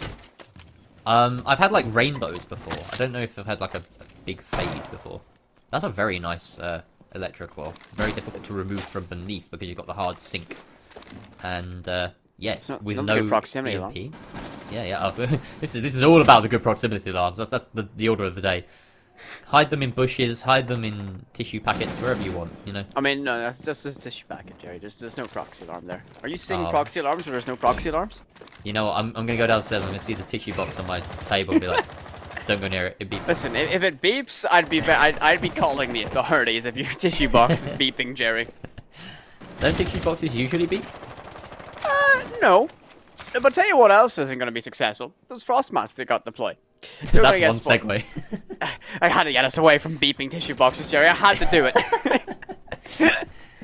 Listen, Slowly going insane here. the game always gives us great segues, but those frost mats aren't going to be able to chomp on anyone's legs no time soon. So Mr. Joe is going to be annoyed about that one. Banshees removed. No one was there to cover that or force it into a tricky position, so I'm not sure that was ideal placement. But speaking of ideal, this is going to trip me up. He's going to be down below, creeping up by the blue stairs, and he's not going to make that H&K MP5 sing for him, as he tries to be a very disruptive force of nature if he can get a successful flank. I've got some advice for you. If you think Ideal's name is going to trip you up, just, like, conceal. Don't feel. Don't let them know. Okay? But the problem is, now they know. So, Jerry, you just gotta let it go, Did you just rhyme? or else a person will be very critical of you. A few people will. And it's no more for Ideal as he drops to the gun of Flow, and we see ourselves in a 4 versus 5. Now 4 versus 4 as V responds. That direct trade onto Flow. Getting out a couple of X-Kairos, but I'm not too sure if he got full value out of that hard breach utility. They still have the Selma on board, and V is looking very worse for wear. They have that proxy above the breach, though, so he can basically hold here very passively and wait for the push to come and then peek. Zodi playing behind the shield as well. Got pressure from both sides now, has to worry about this window. This shield can't cover everything. He will stick out a little bit, might want to consider falling back, but no, Vulcanoid will punish that failure to remove himself from that dangerous situation. Now we're in a 3 versus 4, make that 2 versus 4. Zakio gets another frag. He's been putting up good numbers this second half, but a flurry of kills back in the other direction. 2 versus 2 now. And Mr. Joe and so what? Holding from deep inside the other site while Murph and Reverse try and set up for a plant with a final 25 seconds to go. Absolute flurry of kills there, but Mr. Joe is going to find himself in even a reverse through the smoke, shuts down that Frost, and now, so what? You're the last one standing against 2 as that timer hits red. A shot's just going to whiz past your head, but that plan's surely going to go down. The Banshee now out of action. He has to make something happen. He has to do it drastically as well. Pre-fire towards that open breach, but no! His magazine runs dry and Murph shuts him down. Froggers claim round number 11 and move themselves on a match point. Will it be enough, though? They need to secure this out in regulation if they want all 3 points. The one thing they've done is guaranteed themselves at least a point and forced overtime at the very minimum. But the Princesses are looking to strike back and maybe force it to OT. Such a back and forth game. I've said it so many times now, but this is just a brilliant Chalet match.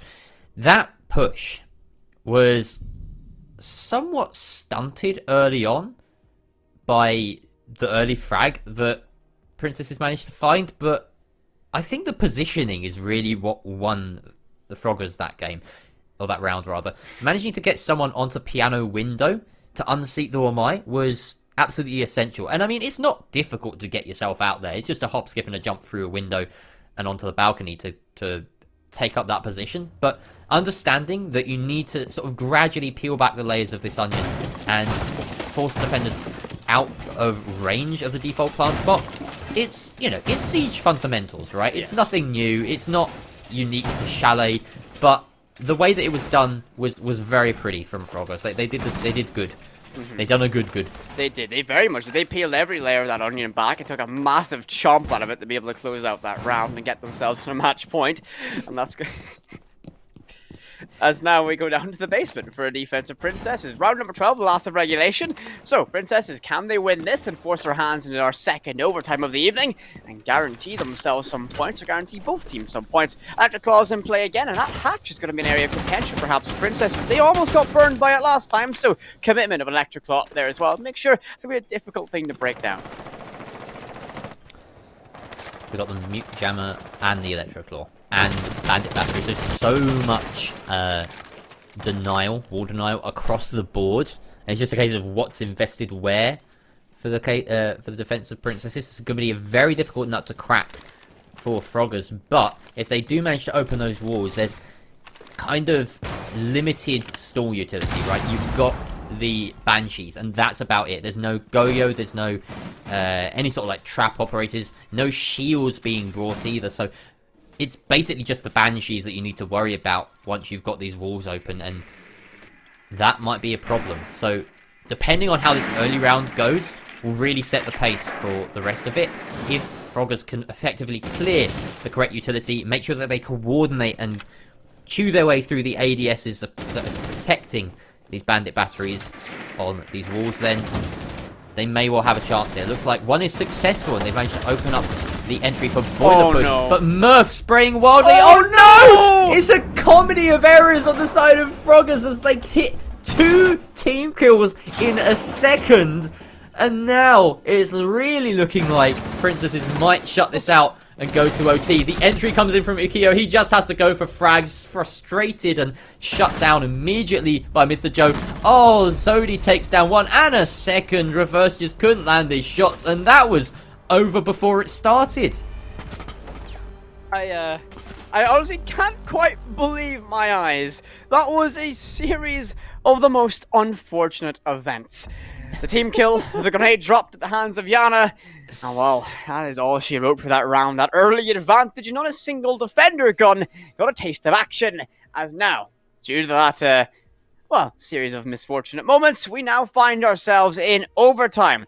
Both these teams now guarantee themselves a point on standings, so they're not going to be going home empty-handed. But yet again, none of them are going to be able to top Triton at the top of the table now. They'll be sitting pretty after Playday 1, but this is very important now. Business end of this, a shootout of 3 rounds to see who's going to be able to claim victory over Chalet. This is for all the marbles, and the basement will be the site of choice once more. So, that's regulation, and, well, the Froggers, far from a fairy tale ending for them, certainly. They're going to be forced down here onto this wine defense yet again. The Princess is deciding to hold up here, but I mean, this game, right? Just I cannot imagine this going down with a whimper. There's going to be some really big rounds to close us out, whether it's 2 or 3. We've already seen, like, a beauty of a clutch from Reversed, a beast of a clutch from Ideal. I would put money on there being another crazy performance from someone individually in this OT.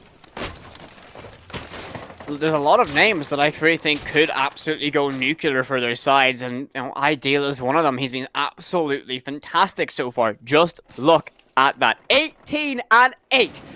Max is going absolutely huge for his team, and Reversed on the other side of that roster, 15-6. So these are really going to be your 2 players butting heads for this final 3 rounds of shoot-up. This is insane. And just a little reminder, the WAL record for kills is 21.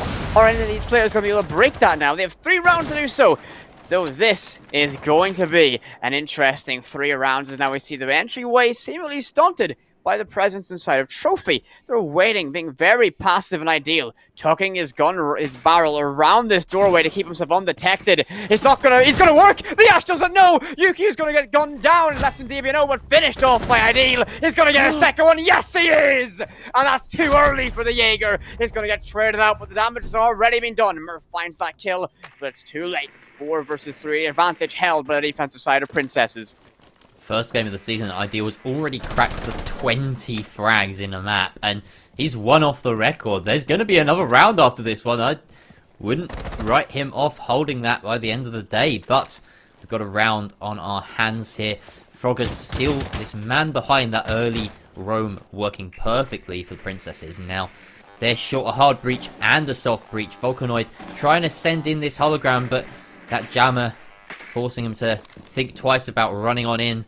Reversed in place to try and get some of these jammers removed, but presence in blue makes it very risky to try and take anything down. There's no real option here. Murph has to get into position to clear some of this utility with his lifeline, and Volcanoid's going to start by burning off these ADSs with the frag grenades. Of course, the last one being caught by a magnet there. Now, Murph, can he get into position to clear out the last bit of utility? Clears out the one for Boiler, but I don't think they have managed to get rid of anything on that long angle on the north side of the site. Reverse might be able to shoot some out, but he hasn't given himself a high enough angle to shoot them. So we see a quick rotate from Volcanoid as they look to basically just try and pinch onto site and go for frags at this point. All the utility already spent. Volcanoid is down from the early push-up blue. That's a great heads-up play from So What there. Murph does find Zodi in response though. 3 versus 2 now, Murph and Reverse. You have that 1 smoke in pocket to try and help with this execute. Maybe cut off a long angle, but they have to get going, and they have to get going now. The C4 is ripped from So What. That's the last C4 available. Sends it out the door. Connects with Murph, and that's it. 1 versus 2 now as he downs the player in blue, but Ven is there to swing on Reversed, and Princesses put themselves up in the advantage for OT. 7-6. Oh, sweaty palms for both these teams now. Frogger's backs are against the wall, and they have to be flawless in this round 14. Are we going to go all the distance, or will we see the Princesses close this matchup out right here, right now? And well, just look at this. The scoreboard tells a very interesting story. Ideal, 1.7 match rating, 3-2 on his entry, but the kills. 20 kills right now. We are 1 kill away from him tying the BUAL record. And, I mean, he's been able to find so many rounds where he's got multiple. I think he's going to be able to smash this and set himself a brand new record. It's only the very first Playday of the season. Just think what he can do when he's been against get warmed up. As Master Bedroom Office will be the site of choice for Froggers. Can they make this defense stick and get us all the way to round 15? One thing I wanted to point out about Ideal's stat there as well, as impressive as the 20 kills are, he's got a plus 11 trade differential. That is incredible. Like, making sure that he's getting those kills by being close to his friends and trading them out, okay? So key in this game to be within a second or two's distance of your teammates so that you're able to get those refrags, and he's kept them in the game because of it. It's so tight right now, and well, I really kind of want to see him break this record, but I also want to see a really close game. So, Froggers, push us on to round 15. Give us a defensive win here on Master Bedroom. I'm showing my bias. The bias is only towards entertainment, right? I don't care who wins at the end of the day. I just want to see all 15 rounds. Jerry, you're not supposed to tell the caster's secret. That all we want is max OT games for the ultimate entertainment, stress, and everything. But I guess, you've let the cat out the bag, so now they must know. We want this to go all the way to round 15. I'm sure there's some of you in Twitch chat that certainly want the same, as you're going to be backing for Froggers, but Ideal looking for that mystical 21st kill to set himself level with this league's record. I think he can do it. I think if there's any man to step up right now, it's Ideal. Yeah. And just to put a spin on the whole OT thing, as much as I do want this to go to max OT, I'm also very hungry. Jerry, you're not supposed to let them know our secrets. That we... What, that casters eat? Yes! We're autonomous machines that only cast Siege! You're right. I should have, filled up my tank with more gas before I started. Oh well, it's on me, I guess. You're not electric powered? SMH. Oh no, I'm old fashioned. I've got a coal burning engine. Oh, Jerry. Oh no. You shovel it into my dump ass truck of an arse and just light a fire on it. Jerry, no, Jerry. Ideal looks and lob out a grenade, and there it is! Magic 21! Paging BC, we've got a record equalizer now with the applicant of your brand new School of Throwables. As he looks to break that record now, but a great opening start as Murph, the smoke, immediately out of action, out of the fight. No time for those toxic canisters to get even stronger as that timer ticks away. And speaking of the timer, a minute 17 remains, and already Sorty's going to go for that plant down, and surely they're going to be able to stick it out. I think there's no information on this bedroom side of it at all. And there it is, a post-plant situation now for Princesses. We have 40 seconds until we hit critical, but a flurry of kills to ensue. Reverse gets one of his own on the so what. Vulcanoid shut down from below. V gets that kill credit. Yuka's going to get aggressive here. Has to do so. Reverse finds another one onto Ideal. No record breaker for you right now. It looks like a flurry of kills. Will the long arm stick? No, it won't. Down below is going to be V trying to fight for this. The counter defuse is going to happen. 1 second remains. He gets it. We're going to round 15. What a retake from Froggers, and just a little bit off the ball there at the end in the post plant from the attack. It would have been possible for the Zofia to try and get the angle onto the diffuser from that window, but she just didn't swing it. And a few missed shots from beneath, trying to fire directly at the diffuser itself instead of around it. So unfortunate. Again though, all on the back of a fantastic retake from the side of Froggers. 7-7 the scoreline. We get our wish come true. It's Fairy Godmother has granted it. It is a fairy tale ending to this best of one. Princesses versus the Froggers, and we have max OT. What a time to use the Princess and Frog references. Yes, round 15. The deepest water you can bring a matchup without infinite OT. And here we are, Master Bedroom Office, our final war zone tonight. This is going to be absolutely fantastic. Both these teams have put off a show-stopping performance here on Chalet. And who can find the magic to close out this game? Well, I have no idea. It's just impossible to call, right? They've both performed incredibly well. This is about as good a Chalet matchup as we could have possibly dreamed of. And we've got ourselves a master bedroom hold with a new look. Princesses innovating on the fly, it seems, with the castle. I'm wondering where these barricades are going to be going, where the mirrors are going to be going. We've got Maestro Evil Eyes in place as well. The Electro Claws to deny these breaches. And the Jaeger, of course, of Ideal to top it all off. So, how's this going to play out? I'm personally a fan of popping a mirror, a barricade right there where V walked through, and then having a rotate through closet. But there's so many different ways that you can play this. You can get really creative with these sort of architect ops of the castle and the mirror. That there's really no right way to do it, especially on such a new map as Chalet. So, whatever you see here, learn from it. Take it into your games. See if it works for you. See if you can get your stacks on it. And, well, maybe you can get some wins under your belt. I wonder if this is going to be an aggressive or tentative push for Froggers right now, because this is how the pressure situation they feel. Again, they've been able to have success on their offensive side, but the new look strategy getting brought out by Princesses could provide some difficulty. And Siege often comes down to being a super high-level problem-solving with dire in-server consequences, and I think that's going to be in store for right now. They have to piece together how to break down this mirror strategy with the openings inside of Library, and already looks like it's having an effect because the entry has been much slower, much slower, and they seemingly just haven't been able to take that level of map control. Those openings are really beginning to stump the side of Froggers. All reversed with the opening pick of the round. It's onto Zodi. Kaid gone, so no option of electric or juggling. That's going to mean that hard breach is slightly easier to do, and we just caught up by that doorway apparently. Bit of pressure coming in here from the piano window to unseat any defenders there, but there aren't any, and Maestro can hold that window, I believe, from the mirror setup. If not, he can at least stun anyone that tries to jump in.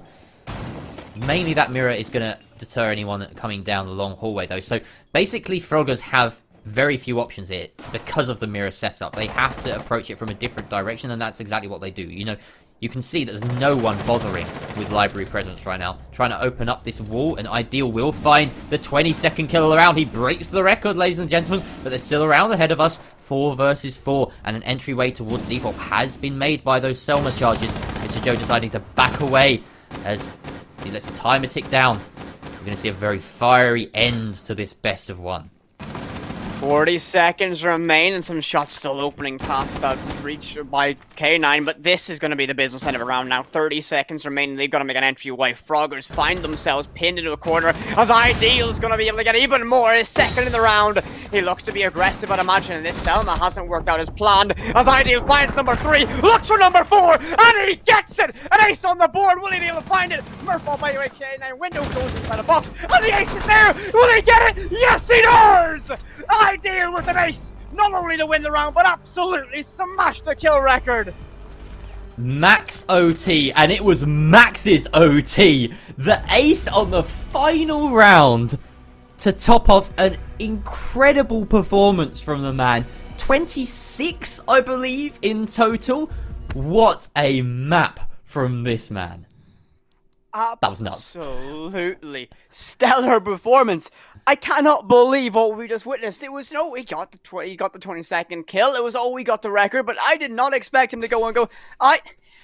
Everyone in the server, you die. And he just went and got that ace. Commanded respect on the server, and well, that's going to be the Princesses getting a victory. Only 2 points because it was forced into overtime, but what a matchup on Chalet.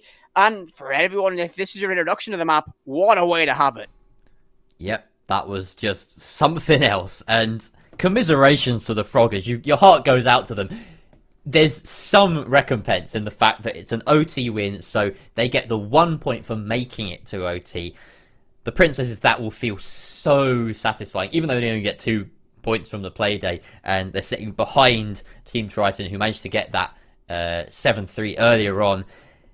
A win like that just puts so much confidence on your backs, and like I said, the Froggers, commiserations to them. They put in such a performance. Reversed was something like 18-10 by the end of it, so he, on a normal day, would have been the guy that we were talking about, right? But Max just said, nah, I can do better. Yeah. We have his KD. We have Max's KD. He went 26 and 5. 26 and 5. One map. He was able to go 26 and 5. That's insane. That's insane. It's insane without the E. Oh my god. We had to take the E to call him nutty. Like, it's insane. Yeah. Oh, wow. Okay, well, what a first Playday. What an introduction to Season 2 of the Badass University All-Stars. We still, of course, have another day of this tomorrow for the first play week. 2 matchups for you. But that is going to be it from me and Whippet for the time being. It's been an absolute pleasure casting alongside you. What incredible games we've been treated to. And with that, we're going to leave you with a highlight reel. Most of it is going to be Max. It's going to be some reversed in there as well. But we hope you enjoy it, and we hope to see you again tomorrow. Stay safe. Goodbye.